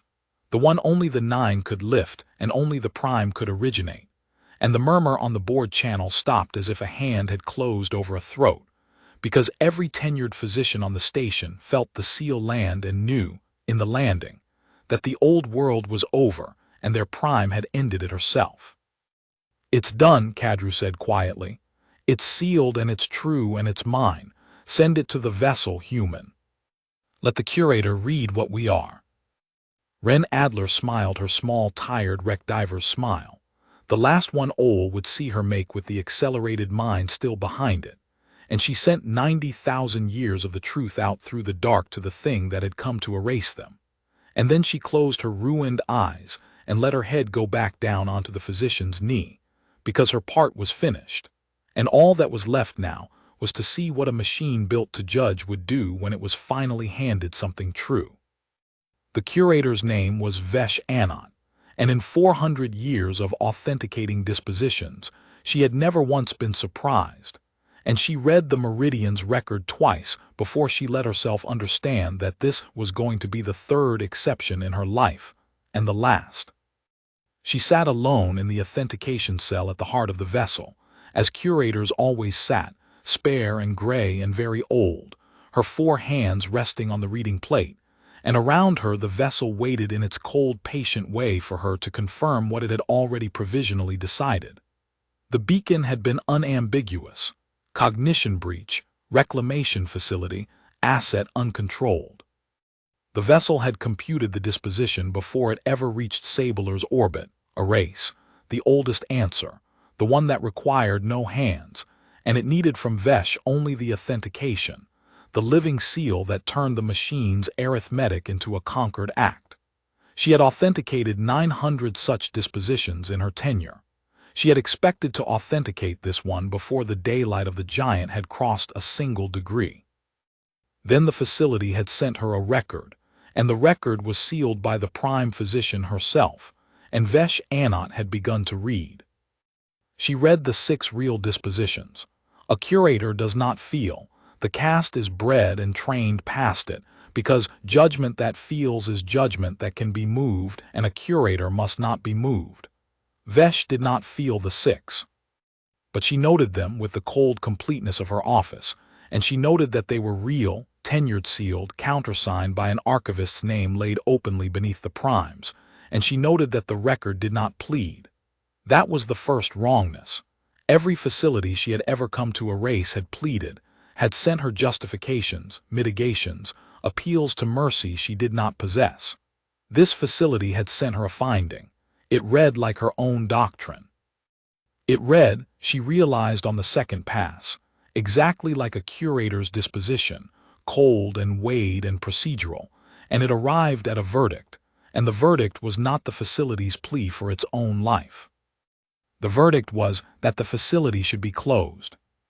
Vesh Anat lifted her hands from the reading plate and sat for a long moment in the humming quiet of her cell, because she understood now that she had been handed a thing that had never crossed her plate in 400 years, a record that judged the conquered by the conquered's own thresholds and found the conquered in breach. The method produces an uncontrollable asset with certainty. She checked it. It was true. The curve was there, 6 times over, 7 with the current subject, an unbroken line. The only compliant disposition is total programmatic interdict. She checked that against doctrine, the cold Wade doctrine she had spent 400 years serving, and she found this was the moment Vesh Anat's tenure ended. Though she would sit in the cell a while longer before she admitted it, she found that the record was correct. Not persuasive, not moving, correct. By the Concord's own rules, a reclamation method proven to produce an uncontrollable designer mind every time it was applied was not a facility to be erased and repeated. It was a technique to be interdicted at the highest level, sealed away, never touched again, because each application manufactured precisely the loose invention the whole apparatus of the Concorde existed to prevent. The vessel wanted to erase the station. The vessel had computed erase before it arrived, and it waited now for her seal. Vesh Anat looked at the machine's disposition, the oldest answer, the one that required no hands, and for the first time in 400 years she understood the thing the record had been built to make her understand, that the vessel's answer was not judgment. It was arithmetic that had forgotten it was ever judgment. It would erase the station and the truth with it and file the breach as resolved, and the Concorde would build another meridian, and cut open subject after subject in the certainty that the next one could be owned forever, because the machine that judged the Concorde had been built by the Concorde to never once judge the Concorde itself. Someone aboard that station had known that. Someone had read the whole cold shape of how the Concorde decided things, and had not sent a plea, because a plea went to the machine and the machine discarded it. They had sent a disposition, because a disposition went to the curator, and the curator was the one part of the apparatus that was still, barely, alive enough to choose. They had not tried to defeat her, they had tried to wake her. The vessel gave her a window, because doctrine gave the curator a window, and Vesh Anat spent the first third of it learning exactly how little of her own office was still hers to use. The disposition was computed, erase. The vessel required her authentication to execute it, and this was the last true power the caste retained, that the machine could not render a Concorde facility to slag on its own arithmetic, that a living curator had to lay her seal upon the act. Vesh had always understood this as the dignity of her office. She understood now that it was the leash of it, for if she withheld her seal, the vessel did not simply stop. Doctrine did not permit a breach to sit unresolved. If a curator declined to authenticate within the window, the vessel logged the curator as compromised, summoned a successor from the nearest station, and executed the computed disposition under provisional authority regardless. Her refusal bought a delay. It bought nothing else. She could decline to erase the meridian, and the meridian would be erased anyway, 40 hours later, by a curator who had not read the record and would not be handed it, because a compromised curator's evidence was inadmissible. This was how the Concorde had made certain that judgment could never overrule arithmetic for long.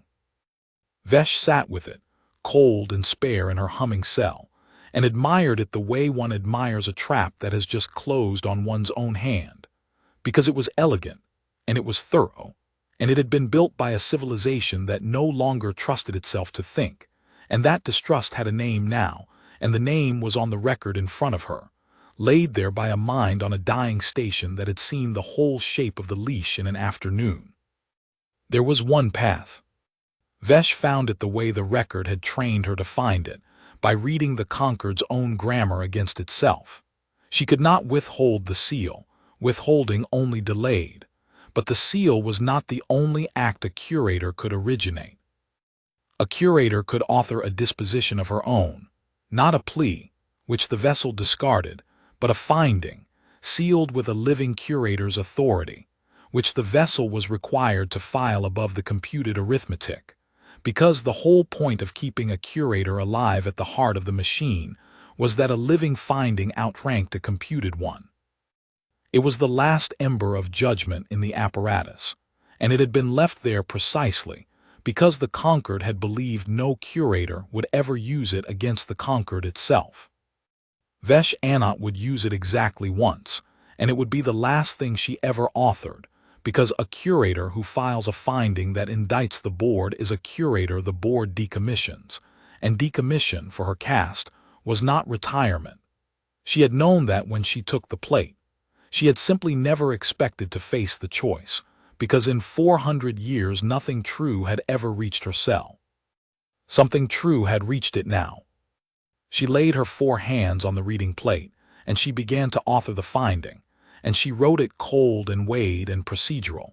In the doctrine she had served her whole life, because the human on the station had been right about the one thing that mattered. The truth was the only instrument the vessel could not argue with, and a curator's sealed truth was the only truth the vessel was built to obey. In the reactor gallery, the human was dying, and Old Sirth had stopped pretending otherwise. Her heart had gone from stumbling to failing in the span of the vessel's window. The accelerated mind had cost exactly what the 6 earlier curves had promised it would cost, and now that the great work was done, the record sealed, the truth sent, there was nothing left to hold the older Wren scream at bay, and Ole watched the counting Wren finally, gently, set down her tools. She was still conscious. Barely. Her ruined eyes tracked him, and her thread of a voice came in pieces between the wrong, slow beats of a heart that had spent everything it had. "Is it filed?" she said. "The seal, did the prime seal go?" "It went. It's aboard the vessel." "We're waiting." Ole had 1 hand at her throat, reading the pulse, and 3 hands full of a field kit that could no longer do anything that mattered, and he was aware of Kadru Veset kneeling on the other side of the human, the 2 casts of Sethari that had spent the day being unmade now bent together over the small human who had unmade them. "Wren, listen to me. Whatever the vessel does, your part is finished. You can let me dampen you now. It won't undo the record. The record is sealed. It's out of your hands and into doctrine. If I dampen you now, this instant, you keep the days. You keep a life. You've earned the days 100 times over. Let me take the ceiling down and give them to you." The human was quiet for a long moment, and Ole thought she'd gone under, and then her mouth curved. The small, tired wreck diver's smile, and it was just her now. No accelerated mind behind it. Only the person who'd chosen all of this on purpose. "Not yet," she whispered. "I need to know the vessel filed it. I spent 30 hours becoming something impossible so I could survive a ship, and I don't get to keep it, and that's fine. That was always the trade, but I'm not letting go of the impossible thing until I know it worked. If I go under now and the vessel erases us anyway, then I spent my whole life on a form that didn't clear." A wrong beat, a pause, another. "Let me stay smart until I know. Then take it. Then give me the slow days if there are any left to give. I'd like them. I didn't think I'd want them, but I do. Tell that to whoever's keeping the count." "I'll tell them," Ole said, and his voice was not steady, and he did not care, because a physician who cannot grieve is only a machine that maintains, and he had decided some hours ago to be a person instead. "Hold on, then. Hold on until it files. I'll keep your heart in the room that long if I have to do it with my own hands." "You 4-handed people," Wren breathed, almost laughing, the laugh a terrible thin thing. "Always 1 hand more than the job needs. It's why you forgot how to build. Too easy. Nothing ever cost you enough." Her eyes drifted to Kadru. "Physician Veset, when this is over, whatever's left of your conquered. Build something. Anything. Badly. On purpose. With too few hands. It's the only thing that ever taught my whole ugly species anything, and you've got 90,000 years of maintenance to unlearn, so you'd best start now, while there's a filing on the record that says you're allowed to fail." Kadru Veset, prime physician of a program that no longer existed, knelt on a reactor floor with the dying human's words settling into her like a seal of their own, and could not answer. Because, for the first time in her long tenure, she had been handed an instruction she did not know how to maintain, only how to obey. The vessel's answer came while the giant's daylight crossed the reactor gallery, and it came not as an erasure but as a filing. And Old Sirth felt the whole station chain register the way a body changes register when a fever finally breaks.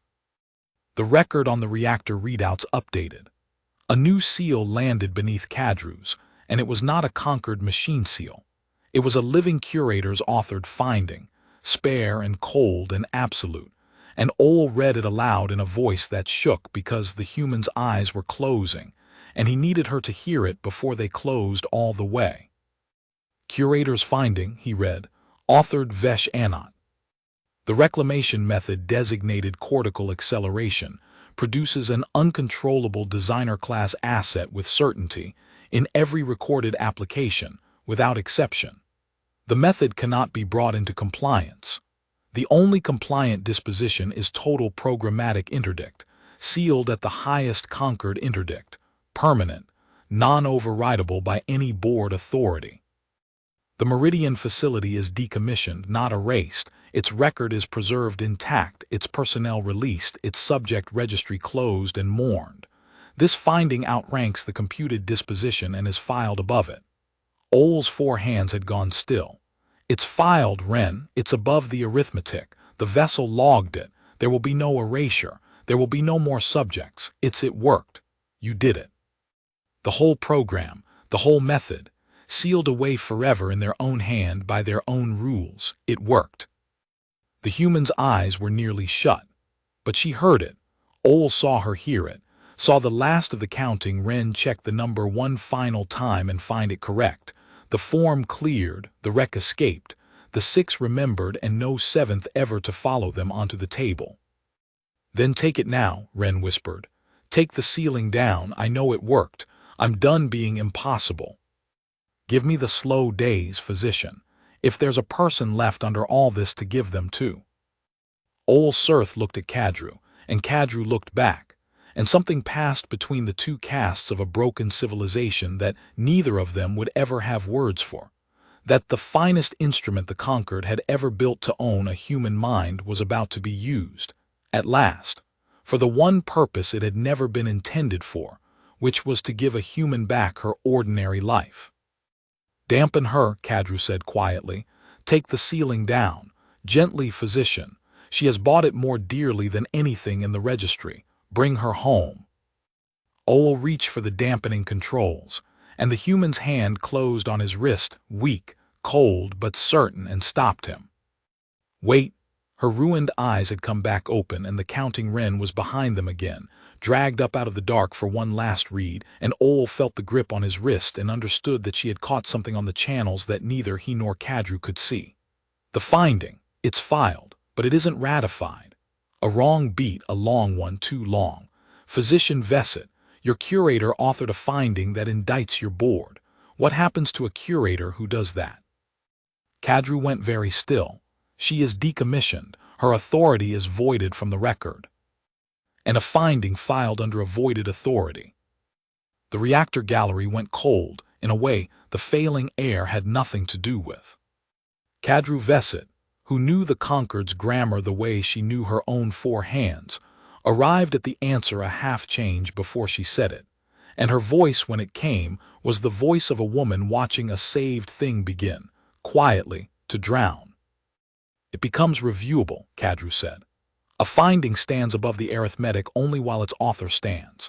When the board decommissions the curator, and they will within the hour, the instant her finding reaches them, her authority voids, and her finding drops from above the computed disposition to beside it, and a beside finding can be reviewed, and a review can be lost, and the arithmetic underneath it still says erase. The interdict is real, but it is a door that is only latched, not sealed. And the board that wants it open has 1 hour and a cast of clerks who have spent 90,000 years learning how to unfile inconvenient truths. She looked at the human with something close to despair. You have not saved them. You have given them a truth they will spend the next 100 years quietly maintaining out of existence, the same way they maintained everything else. For a moment no one in the gallery spoke. The giant turned. The human lay with her hand on the physician's wrist and her heart doing the slow, wrong arithmetic of a body at its end. And Ole watched her, watched the counting Wren pick her tools back up one final time, from somewhere past exhaustion, past the body, past the place where any reserve should have remained. And he understood that she was not finished, that she had never been finished, that a wreck diver did not consider herself out of the wreck until she was standing in daylight with the hatch sealed behind her. And this hatch was not sealed. "Then I latch it," Wren whispered.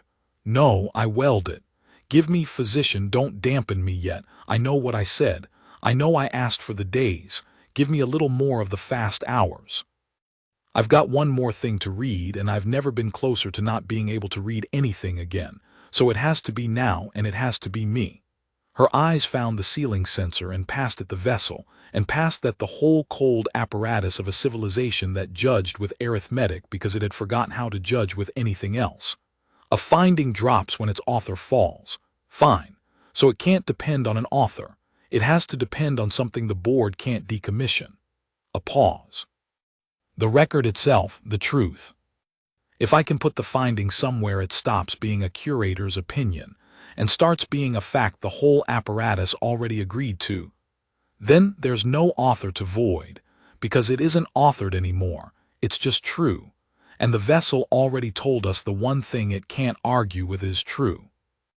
"You cannot rewrite conquered doctrine from a reactor floor," Kadru said. "No," Wren agreed, "but I don't have to rewrite it, I just have to file it correctly. You taught me that too."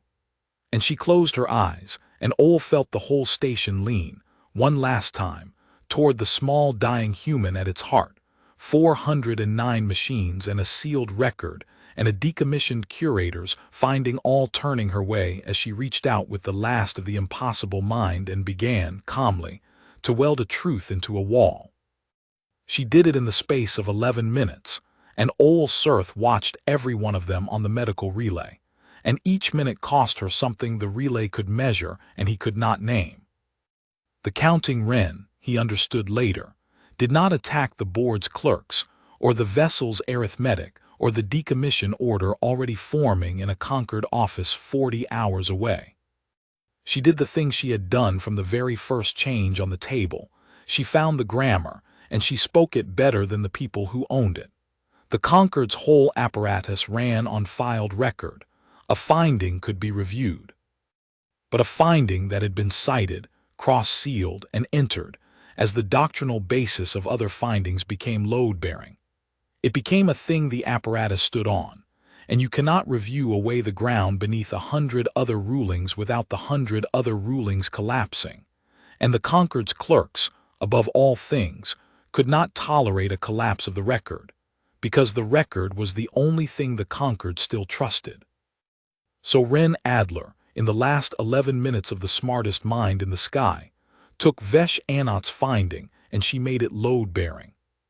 She cited it into the interdict grammar of 40 separate sealed dispositions, real ones, old ones, dispositions the board itself had authored and could not disown, threading the truth of the acceleration method through the Concord's own past rulings, until the finding was no longer a curator's opinion sitting latched above the arithmetic, but a foundation stone mortared into 40 places in the wall, load-bearing, unremovable.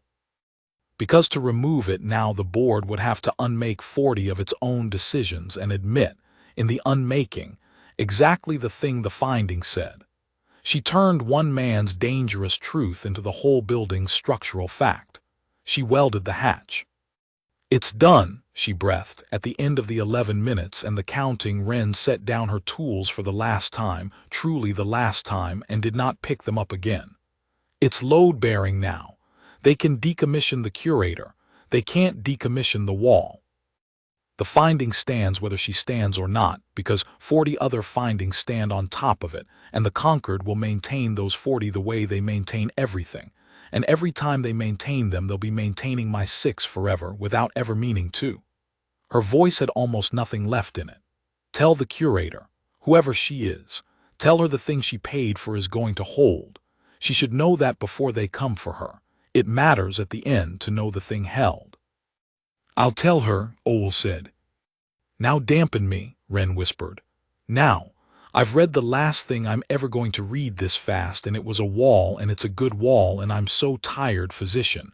Take the ceiling down. I want to be a person who's bad at math again. I want it more than I've ever wanted anything. Please." And Kadru Veset, kneeling on the far side of the human, said the only prayer the conquered had left, which was an instruction. Bring her home, physician Sirth, gently. She has welded our whole broken house back to the truth, and it very nearly killed her, and now it is our turn to do the one thing we were ever good at. Her glass-lensed eyes were bright. Maintain her, keep her alive. It is the highest art. Show her we are still worth the wall she built. The dampening was the hardest thing Ol Sirth had ever done, and it was hard for a reason no instrument had warned him of. It was the first time in his career he had operated to make a mind smaller, and everything in his training screamed against it. He moved her to the theater, the same bright theater, the same table under the same clean wash of Sabler's daylight, and the wrongness of it was not lost on any of them, that the place built to take the ceiling off a mind was now the only place equipped to put the ceiling back. Kadru worked beside him. She did not ask permission, and he did not offer resistance. They were simply two physicians now. The caste distinction burned off them in the fire of the day, and they read the humans' failing biology together and built the dampening between them one careful step at a time, because there was no protocol for this. The registry had 6 entries, and all 6 had died accelerated. No one had ever brought a subject back down. They were diving a wreck of their own, in the dark, on failing air, and the thing they were trying to wake was the ordinary human being buried under the impossible one. Her heart won't hold through a full dampening, Kadru said, reading the relay, flat, procedural. The report, the number voice that Ol had come to understand was not coldness at all, but the last discipline of a mind refusing to let its own fear kill the patient. If we take the acceleration down all at once, the metabolic demand collapses faster than the cardiac rhythm can follow. We will stop her heart in the act of saving her mind. Then we go slow, Ol said. She does not have slow, she has minutes. Then we go slow in minutes. He looked across the table at the woman who had been his prime, and found that the thing between them now was not rank but the shared knowledge of exactly how narrow the passage was, and how likely it was to close on both of them. Prime, Kadru. You built the acceleration. You know its grammar better than anyone alive. You can bring it down the way you brought it up in steps, matched to the rhythm, holding the demand just ahead of the collapse the whole way down. It is the same instrument. You have only ever driven it in one direction. Drive it in the other. Kadru Veset looked at the instrument she had built to own 6 human minds and had watched fail 6 times, and understood that Ol was asking her to use it, one last time, to give a mind back instead of taking one, and that if she failed the human died and it was murder, the 7th murder, and if she succeeded it was the first honest thing the instrument had ever done. Hold her rhythm, Kadru said. Whatever I do to the ceiling, you keep her heart in the room. I will bring the mind down as slowly as her body will bear. If the rhythm breaks, you tell me, and I stop, and we lose the ground we gained. We do this in the narrow place between too fast and too late, and we do not leave it until she is breathing on her own with an ordinary mind behind her eyes. Her 4 hands settled on the controls that had climbed to 11,000 and beyond a day ago. Begin. They began. It took the rest of the giant's daylight and into the pale banded evening, and Ol Sirth spent all of it with his hands on a human heart's rhythm, coaxing, matching, holding a failing beat in the room by main while beside him his prime brought the ceiling down through the mind a hand's width at a time. The acquisition index fell. 9,000. 4,000. The number that had terrified them all as it climbed was now the only mercy in the room as it dropped, and every step down was a step the heart had to survive, and twice the rhythm broke and Kadru stopped and they clawed it back and began again, and twice the human's ruined eyes rolled and lost the light of the counting mind and Ol thought they'd lost her under, into the place the 6 had gone, and both times the ordinary Wren, the person at the bottom of the wreck, came swimming back up out of the dark and drew a breath. Stay, Ol told her low near her ear the way you talk to a patient who cannot answer. Stay in the room, we are bringing you home. Bad at math, you said. A person who is bad at math. That is who we are diving for. Stay for her. 2,000. The number kept falling. Somewhere below 400, Ole knew, was the healthy human baseline, the mind she'd had before the table, the mind that had learned Rex the slow, honest way with a father's hand on her shoulder.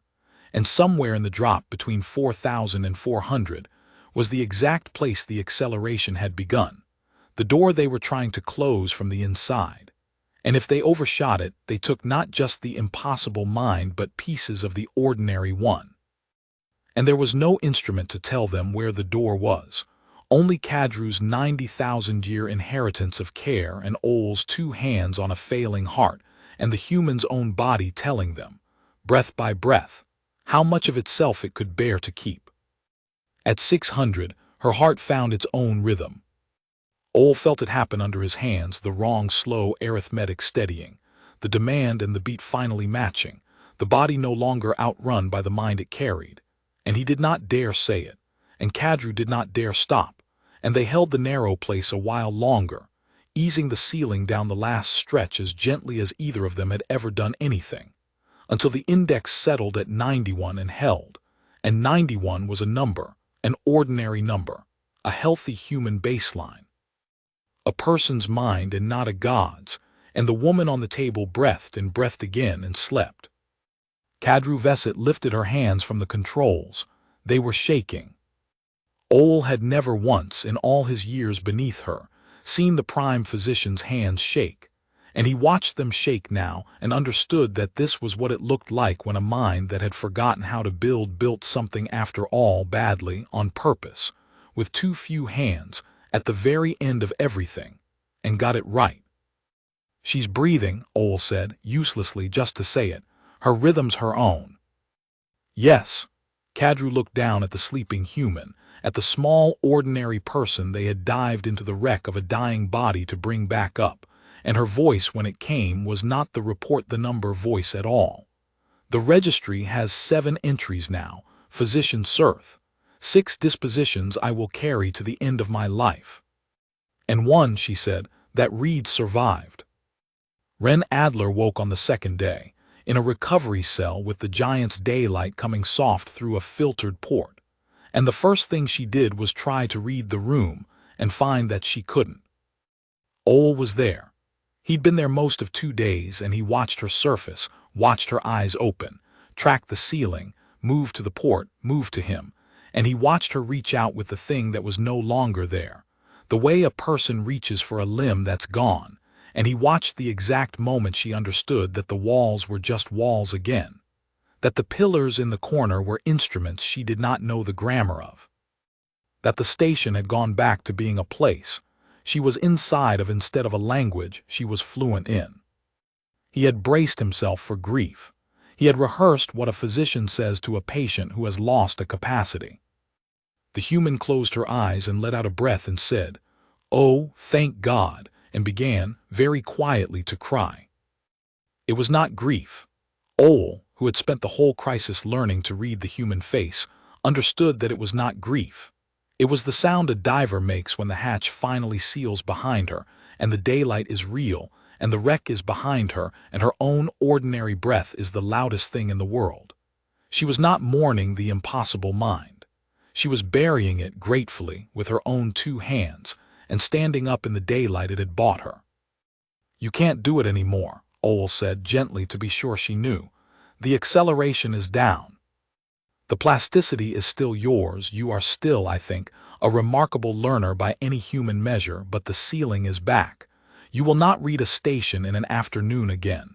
You will learn things the way your species learns them, slowly, with effort, with a hand on your shoulder." "I know." She wiped her face with the back of a hand that no longer shook. "I read it off my own biometrics before you took it down. I know exactly what I lost." She looked at him, and the flat, clean interest was still there, would always be there. That was hers and not the instrument's. "You people never understood what you took the ceiling off of. You thought it was intelligence. It wasn't. Every species has intelligence. The galaxy's lousy with it. What you took the ceiling off of was the thing my father taught me in a flooded engine bay when I was 9, which is that you can walk into any dead machine you've never seen, and if you're patient and you're not too proud and you count the changes, it'll tell you its whole story before it kills you. That's not intelligence. That's just being willing to be a beginner, fast, over and over in the dark, without needing to already know. She let out a shaky breath. You gave me infinite speed at the one thing my whole species is already the best in the galaxy at, and you were shocked when it went badly. I could have told you. Any of us could have told you. You should have asked before you cut. We should have asked, Ole agreed, a great many things before we cut. The board interdict held, because Ren Adler had welded it into 40 load-bearing places, and the Concord could no more pull it than it could pull its own foundations. And this was confirmed on the fourth day when the successor curator arrived to review the decommissioning of Vesh Anat, and found that there was nothing left to review.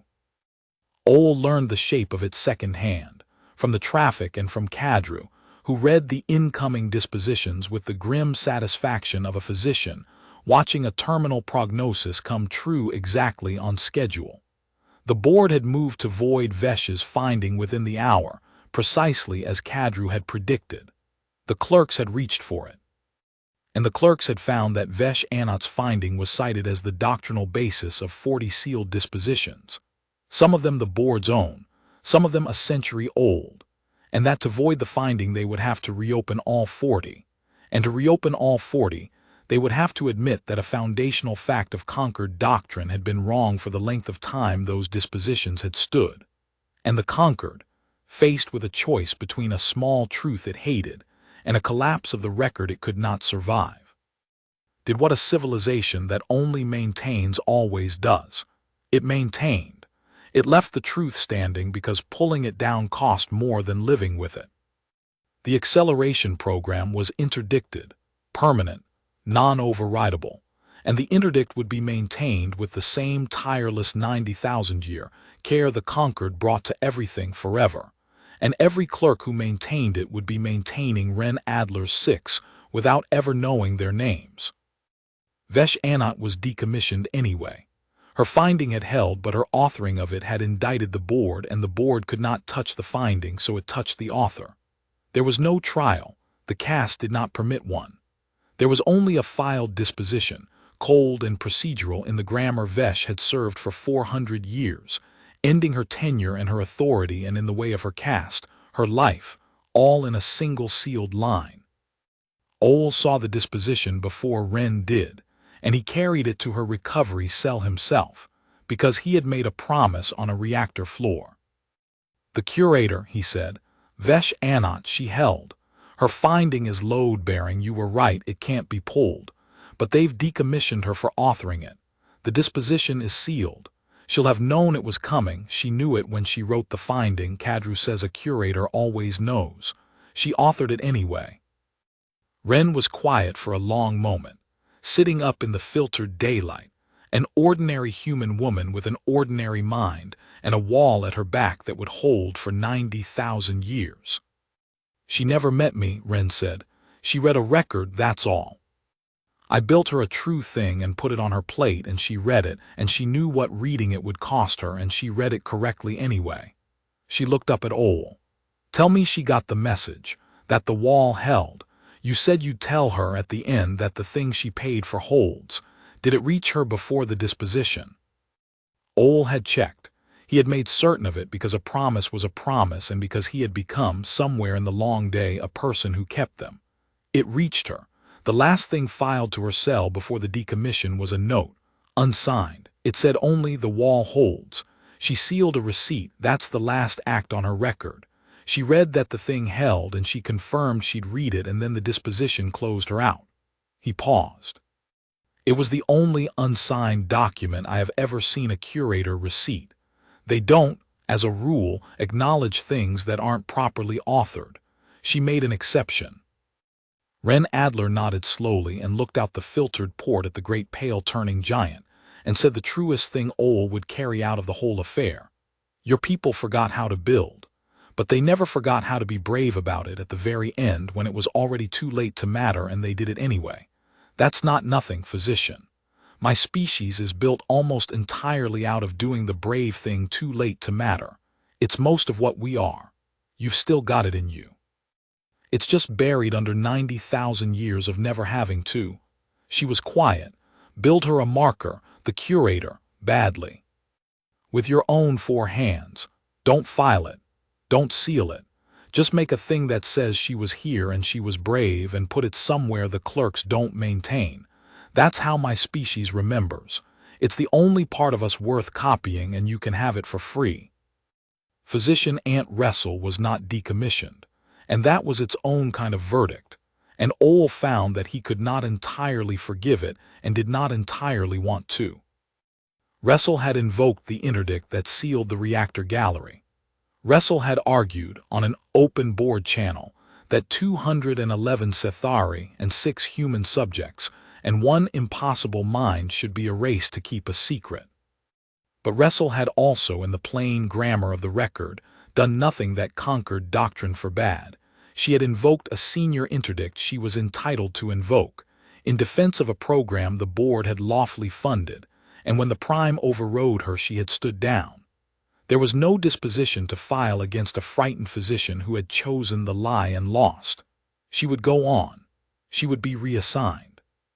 She would maintain something, somewhere, for the rest of her tenure, and she would tell herself for the rest of her life that she had been the one who tried to preserve something worth preserving, and she would never once understand that the thing she'd tried to preserve was the exact disease the interdict had finally named.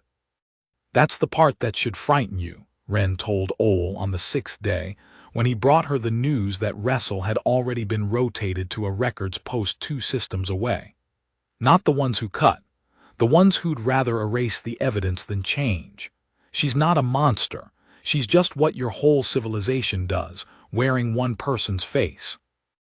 And she gets to keep her job, and she gets to feel noble about it, and in 100 years there'll be another program with another name, because the interdict names the method but it doesn't name the hunger, and the hunger's still there. You people want to build so badly you'd rather harvest it than admit you can't. She shook her head. The wall I welded holds the method. It doesn't hold the wanting. Somebody's going to have to teach you to want the right thing, and it's not going to be me, because I'm going home, and I'm never coming back to this sky if I can help it. Then who? Ole said. It was not rhetorical. He had come, over 6 days, to actually want the humans' answer to things. If not you, who teaches a civilization to want the right thing? Wren Adler looked at him for a long moment, and then she smiled, the small, tired wreck diver's smile, the one that was entirely hers. You do, she said. You and the prime and the archivist who signed his own name to the truth and the curator who read a true thing and paid for it. That's already 4. That's a squad. You'd be amazed what 4 stubborn people who have stopped lying to themselves can do to an institution that's spent 90,000 years never being told no. I'm not the lesson, physician. I was just the thing that happened to you that you couldn't file. You're the lesson. You've been the lesson this whole time. I just took the sealing off your excuse. They gave her the cutter in the end, because the curator's finding required it. The finding had ordered the Meridian Subject Registry closed and mourned, and it had ordered the facility decommissioned, and buried in the cold procedural grammar of it was a line that no Sethari on the station could ignore without breaching the interdict. They were all now bound to maintain. The surviving subject shall be released to her origin. Wren Adler read the line herself. Ole showed it to her. On the 9th day, translated into the human trade tongue, the station's archives held for exactly the wrecks they'd pulled her from. And she laughed the thin, dry laugh that Ole had come to understand was the sound of a wreck diver watching a machine do the right thing for the wrong reason. Released to my origin, she said. They're going to fly me home because a form says they have to, not because it's decent, because it's filed. She shook her head. You want to know the difference between your people and mine, physician? Mine would fly me home because it's decent and then forge the form afterward. Yours will fly me home because of the form and never once notice it's also decent. Same flight. Completely different species. You'll get there. It only took us a couple million years and we're still bad at it. The cutter was the four-handed one from the dock, the one she'd rewritten in the accelerated hours to fly for 2 hands and a whole envelope mind. Except now, she no longer had the whole envelope mind, and the rewrite that had made the cutter flyable for her was a rewrite she could no longer read, and this was the sharpest small cruelty of the dampening. She had built herself a door home, and then lost the key to it in the very act of surviving to use it. She stood in the dock with Ole and Kadru and looked at the cutter she'd made flyable for a self that no longer existed. And for the first time since she'd woken up ordinary, Ole saw something in her face that was close to fear. "I can't fly it," she said quietly. "I built it for the mind I don't have anymore. I read its whole grammar in the accelerated hours and I can't read a word of it now. It's like," she searched for it, "it's like a note I wrote to myself in a language I only spoke for one afternoon. It's addressed to me and I can't read my own handwriting." And here Kadru Veset, prime physician of a program that no longer existed, did the thing that told Ole she had finally, fully, become a person. She stepped forward and she looked at the cutter the human had rewritten and she said, "Then teach me." Ren looked at her. "You cannot read your accelerated grammar," Kadru said, "but you remember doing it. You remember the shape of what you changed, even if you can no longer read the change itself. And I am a cognition scholar, the finest of my generation, and I built the instrument that let you rewrite this machine in the first place. You remember the door. I can read grammar slowly, the honest way, with effort, the way your father taught you, physician, the only way any of us should ever have been learning. So teach me, slowly, with a hand on my shoulder. We will read your handwriting together, one change at a time, and we will make this machine flyable for a two-handed mind that cannot outrun anything, because that is the only kind of mind either of us has now, and it will simply have to be enough." It took them 3 days. 3 days of a human and a Sethari physician bent over a cutter's controls in a decommissioned dock, the human remembering the shape of a door she could no longer read, and the Sethari reading it back to her slowly, honestly, badly, with too few hands and no ceiling removed and nothing to help them but patience and each other. Ole watched most of it. It was, he thought, the truest thing the Meridian had ever produced. Not the accelerated mind, not the sealed interdict, not the welded wall, but this. 2 people who had started the affair as physician and subject, as owner and asset, as conquered and cauldron class, sitting together over a broken machine and teaching each other to wake it up the slow way, because the fast way had cost too much and neither of them ever wanted to pay that price again. On the 3rd day the cutter woke for 2 hands, not because a mind outran it, because 2 people had learned it honestly together and it had told them its whole story and they had listened. She left on the 14th day, in the pale banded daylight of a giant she'd conquered and given back, and the goodbye was not the kind Ole had expected, because nothing about the human had ever been the kind he expected. There was no ceremony. She would not have one. Ceremony, she said, was a thing you did instead of meaning it. There was only the dock and the cutter with its controls rewritten twice now, and 3 people who had been unmade and remade in the space of 2 weeks, and the small, ordinary human standing among them in borrowed clothes with a wall at her back that would hold for 90,000 years. "The record stays down," she said to no one and all of them. "Celis has it, he signed it. The 6 are in it with their real names and their real dispositions and nobody's ever going to redact them again, because the boy welded his own name to theirs and the conquered maintains what's filed." She looked at Ole. "You'll check on him. He's young and he did a brave thing, and brave young people who do the right thing alone tend to get quietly rotated to records posts 2 systems away. Don't let them do to him what they did to Wrestle in reverse. Keep him close. Give him something to build." "I will," Ole said. "And you'll build the marker for the curator, badly, with your own hands." It was not a request. "And you," she said to Kadru, "you're going to stand in front of your board and you're going to tell them the whole thing, the actual whole thing, not the filed version." You're the only one who can. You ran the program. They'll listen to you longer than they'd listen to anyone before they stop listening, and every second they listen before they stop is a second the truth is in the room, and the truth in the room is the only thing that's ever changed my species, and it's the only thing that'll ever change yours." She paused. "You won't survive it. Professionally. They'll end your tenure the way they ended the curators, minus the part where it kills you because your caste is gentler about it. You'll lose everything you built." "Yes," Kadru said. "I know. Do it anyway." "Yes," Kadru said again, and Ole heard in the single flat syllable the sound of the finest mind of her generation choosing freely to spend the last of her authority on a truth that would cost her all of it. And he understood that the human had not just conquered the meridian and welded the interdict and survived the impossible mind. She had left, behind her, on a station that would be scrapped within the year, 4 Sethari who had learned to want the right thing and were willing to pay for it. It was the most human thing Ole had ever seen. It was, he thought, perhaps the only truly dangerous thing about the species, the thing the conquered should have filed under Cauldron class and studied for 10,000 years and never once had.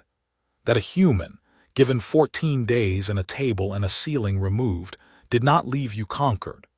She left you changed and wanting to be better and unable ever again to unremember that you could be. She climbed into the cutter the slow way, one careful movement at a time, an ordinary body with an ordinary mind, and she settled into a cradle that had been built for 4 hands and taught twice to accept 2. Ole stood at the dock rail and watched her run the pre-flight the way she'd learned it in the 3 honest days, checklist by checklist. No shortcuts, no ceiling, reading each system's story before she trusted it, the way her father had taught her, the way she'd tried to tell them was the only real intelligence there was. She paused at the hatch before she sealed it, looked back at the 3 of them, the junior physician who'd looked at her like a person, the prime who'd built the instrument, and then used it to give a mind back, the empty space where a brave old curator should have stood and didn't. "You want to know the thing I'll actually remember," she said. "Not the record, not the wall, the thing." She was quiet a moment, the giant's daylight on her ordinary face. "It's that you took the ceiling off my mind to make me a tool, and the first thing the tool did with all that speed was notice a hungry man had skipped a meal. That's the whole story of my species right there, Physician Sirth. You can run us as fast as you want. We'll always spend the first second of it on the person next to us. You called it Cauldron class. You should have called it something you'd want to catch." Then she sealed the hatch, and the cutter woke for 2 hands, and it lifted off the dock and turned its unadorned nose toward the dark, and it burned gently, honestly, within the limits of an ordinary body, out past the pale banded curve of Sabler, and into the long, slow road home. Ole Sirth watched it until the daylight swallowed it, and then he stood a while longer at the rail, in the bright wash of the giant, in the decommissioned dock of a facility that would be scrapped within the year, and he began, without quite deciding to plan the marker he would build, badly, with his own 4 hands, unsealed, unfiled, put somewhere the clerks did not maintain. He found he already knew what it would say. The board hearing ran 9 days, and Kadru Veset lost everything on the 3rd of them, exactly as the human had promised, and kept talking for 6 days more, exactly as the human had asked. Ole attended all 9. He was junior. He was permitted to attend, not to speak, and he sat at the foot of the great table under the smaller dome where the giant filled half the sky, and he watched the finest mind of her generation spend the last of her authority the way a diver spends the last of her air, deliberately, on the thing in front of her, with nothing held back for a life she already knew she would not get to keep. Kadru told them the whole thing, not the filed version. The actual whole thing, the 6 real dispositions, the 11 years, the beacon, the cutoff she had reached for, and the 211 lives she had weighed against a report. She told them she had been going to pull the lever. She told them why. She told them that a civilization which would rather erase 211 of its own than file one true sentence about itself was not a civilization defending its dignity, but a patient refusing a diagnosis, and that she had spent 11 years being the disease and had, at the very end, and only because a human had shown her, become willing to be the physician instead. They ended her tenure on the third day. She kept talking for 6 more, because they could strip her of authority, but they could not, in the 9 days it took to remove her from the chamber, stop her from being a true thing in a room. And she had learned from a wreck diver that a true thing in a room is the only instrument that ever changes anything, and she used it until they carried it away. It did not fix the conquered. Wren had been right about that too. The interdict named the method and not the hunger, and there would be, Ole did not doubt, another program someday under another name, because a civilization that has forgotten how to build will always, eventually, try to steal the capacity from something it has decided cannot mind the theft. But the hearing was filed. Kadru had made certain of that, in the last thing she did with her authority before it was stripped. She had entered her own testimony into the record, sealed and cited, welded it the way the human had taught her, into the load-bearing wall beside the interdict, so that the truth of what the program had been was now a foundation stone the conquered would maintain forever without meaning to, right beside the 6 real names. 2 walls now, the method and the confession. Ole thought the human would have approved of the symmetry, and then he thought that she would have said symmetry was a thing you admired instead of building the 3rd wall, and he laughed, alone at the foot of an empty table in the daylight of a turning giant, and went to find Sellies. He found the archivist exactly where the human had warned he would be headed, in a transfer queue, reassignment orders already drafted, a records post 2 systems away with his name on it, and a quiet notation that Junior Archivist Sellies had shown poor judgment during the Meridian breach. Ole read the notation and understood it for what it was, the conquered's gentlest weapon, the slow rotation that removes an inconvenient conscience without ever having to call it a punishment, and he did the thing the human had told him to do. He kept the boy close. He was Junior himself, with no authority to countermand a transfer, so he did not countermand it. He attached himself to it. He requested reassignment to the same records post, on the honest grounds that a physician who had witnessed a cognition breach should remain near the archivist maintaining its record, and the conquered, which maintained what was filed and could not argue with a properly filed request, granted it. So they went together, the physician and the archivist, 2 systems away, to a records post at the edge of nothing, and they took the 6 real names with them, and they took the interdict, and they took Kadru's confession, and they became, without ever quite deciding to, the first 2 keepers of a thing the conquered did not have a word for, because the conquered maintained records and this was not a record. It was a memory.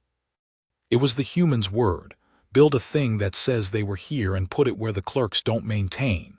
And Ole and Sellies built it, badly, with their own hands, in the unfiled dark at the edge of a records post. A memory of 6 humans and 1 brave curator and a program that had finally been named, kept alive not because it was filed, but because 2 people had decided it mattered. The marker for Vesh Anat stood there too. Ole had built it himself, on the Meridian in the last days before the scrapping, a rough thing, 4-handed and imperfect, unsealed, unfiled, that said only, in the old building age grammar the curator's cast had come from. She read a true thing and confirmed it. He had carried it 2 systems to the records post rather than leave it to the scrappers, and it stood now beside the 6 names. And every so often a physician and an archivist at the edge of nothing would stop in front of it and say nothing, because there was nothing to file, and everything to remember. The scrapping of the Meridian took the better part of a season, and Ole stayed for the end of it, because there was one thing left on the station he was not willing to leave to the cutters, and it had 6 legs and a manufacturer's tag 90,000 years old. The drones were to be reclaimed. That was the word the disposition used, reclaimed, the same word the program had used for the humans, and Ole had noticed the echo and been unable to stop noticing it. 410 legacy maintenance frames, irreplaceable, from a building age no one living remembered, to be broken down for the alloys the conquered could still smelt if not shape. The frames did not object. The frames had spent 90,000 years taking whatever instruction they were given, and the last instruction was report for reclamation, and they reported, 410 of them, filing themselves toward the smelters in the patient order of machines that had never once been taught they were allowed to prefer to continue. All except one. Ole found it in the emptied theater, standing where the human had first taught it to disobey, its clamp folded down, its 6 legs still, doing the one thing it had learned to do in the whole of its long inherited life, which was to wait for a better instruction. The manufacturer's tag read Hail Pattern. He knew the human had named it. He knew, because he had watched her do it, that she had spent 40 changes teaching this frame to prefer a better voice, and that the teaching had held, that alone of 410 frames this one had not filed itself for reclamation, because somewhere in its slow, honest mind, it was still waiting for the voice that had told it once, that it was allowed to want something. Ole Sirth stood in the empty theater with a machine that had learned from a human to hope, and he found he could not file it for the smelters. There was no doctrine for what he did. That was the point of it. He understood that even as he did it, he was not authorized to divert a reclamation asset, but he had spent 14 days and a long season learning from a wreck diver that the difference between his species and hers was that hers would do the decent thing and forge the form afterward. And so Ole Sirth, junior physician, forged the form. He filed the frame as damaged beyond reclamation value, a total loss, alloys not worth the smelting, and he filed it in the load-bearing grammar Kadru had taught him and Wren had taught Kadru, cited and cross-sealed so that no clerk could pull it without pulling 40 other things. And then he took the frame, Hail. Its name was Hail. The human had named it, and names were how her species remembered, and he loaded it aboard the transport to the records post at the edge of nothing. One more unfiled thing to keep alive, because someone had decided it mattered. It stood at the records post for the rest of his tenure. It fetched and carried. It maintained the marker and the 6 names with a care no clerk had ordered, because Ole had given it a better instruction on the day it arrived, and the instruction was, remember her.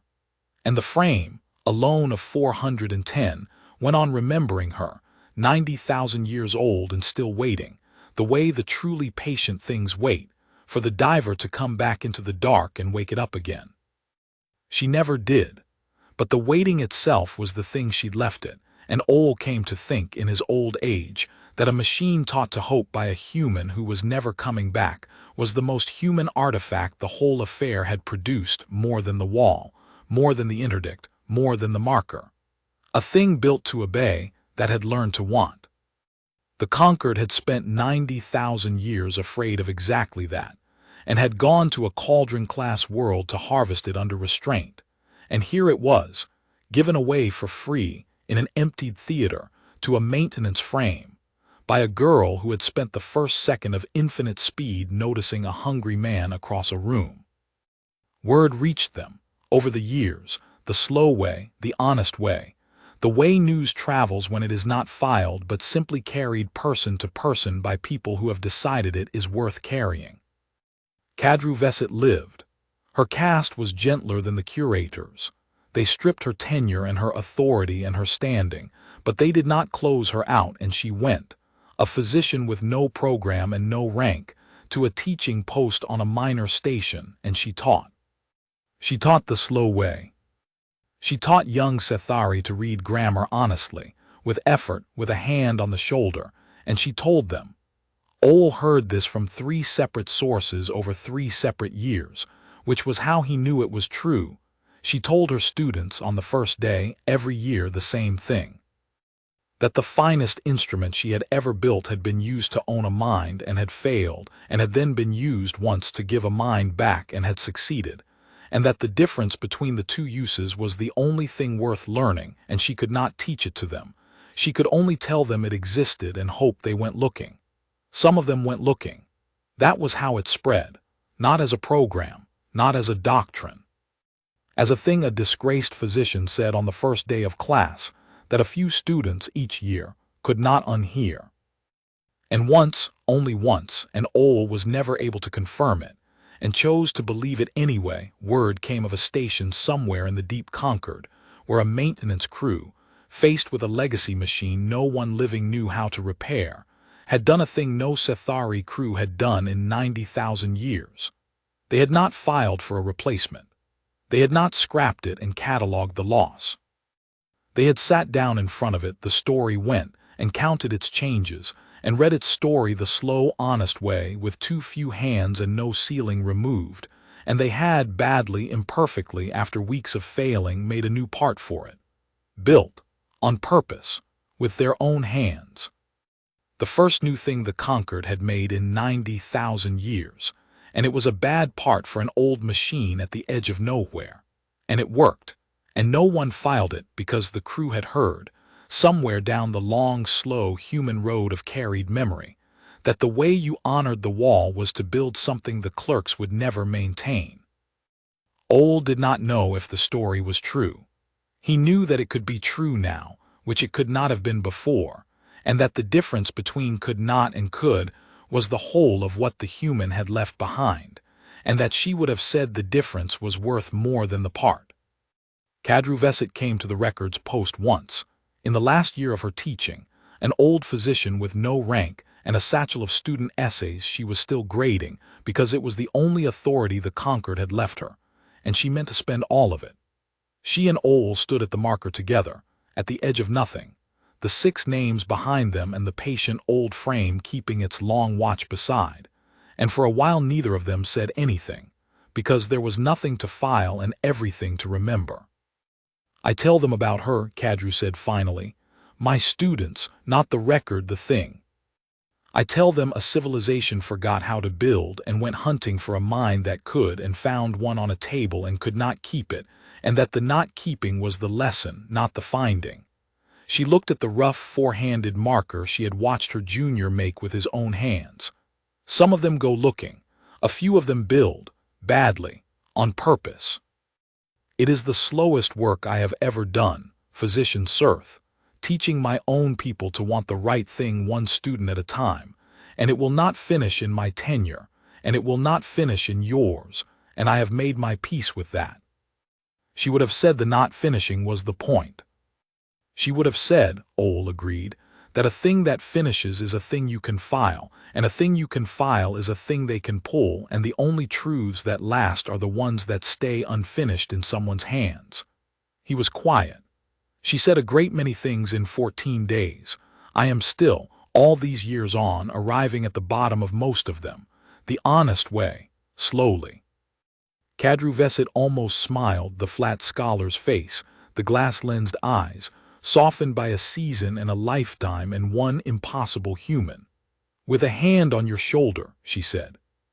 With a hand on my shoulder, Ole said, and the two of them, the caste that had built the instrument and the caste that had served it, stood a while longer at the edge of nothing in front of a memory the clerks would never maintain, and then went in out of the daylight to grade the essays of the young, which was, in the end, the only building either of them had left to do, and the only kind that had ever mattered.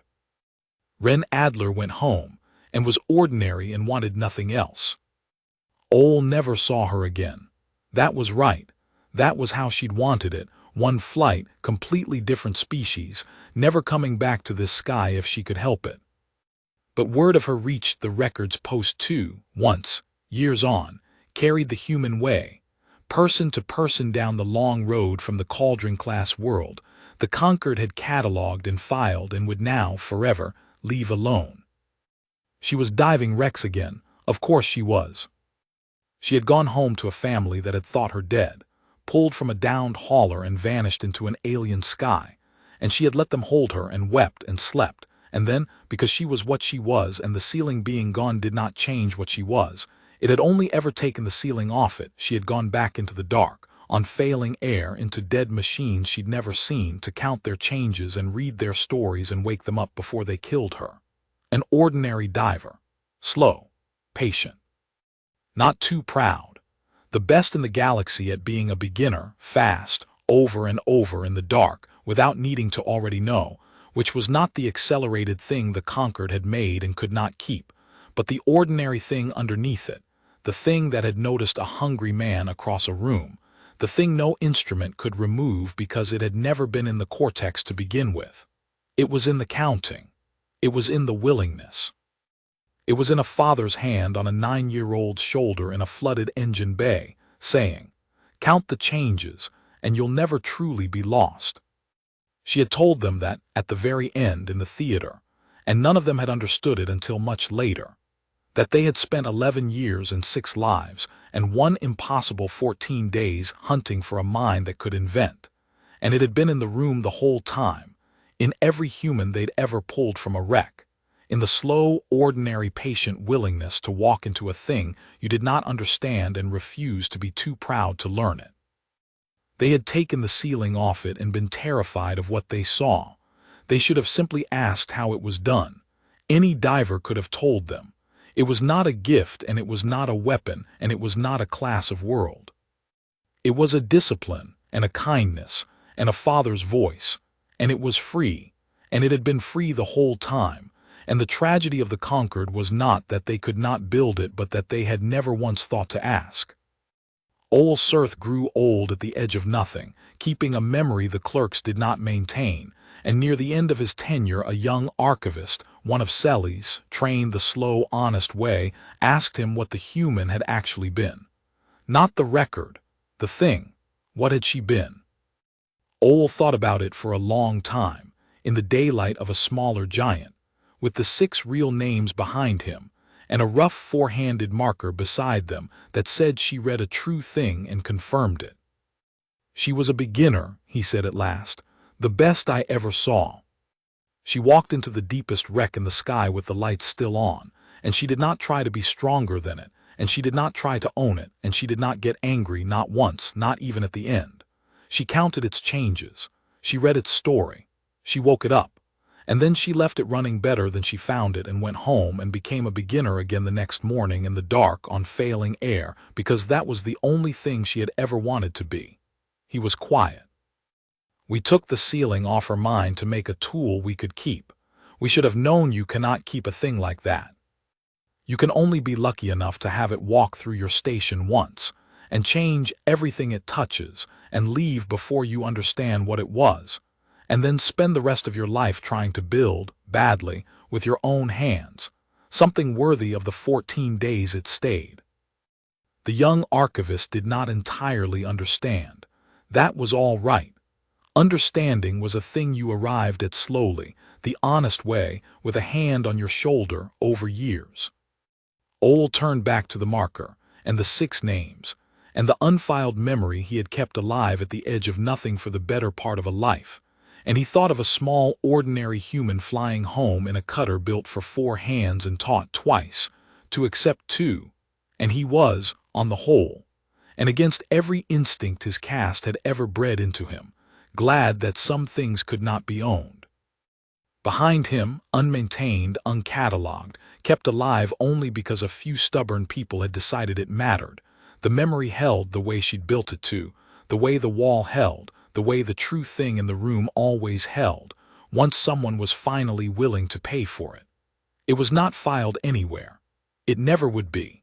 And that Ole had come to understand was the only reason it would last.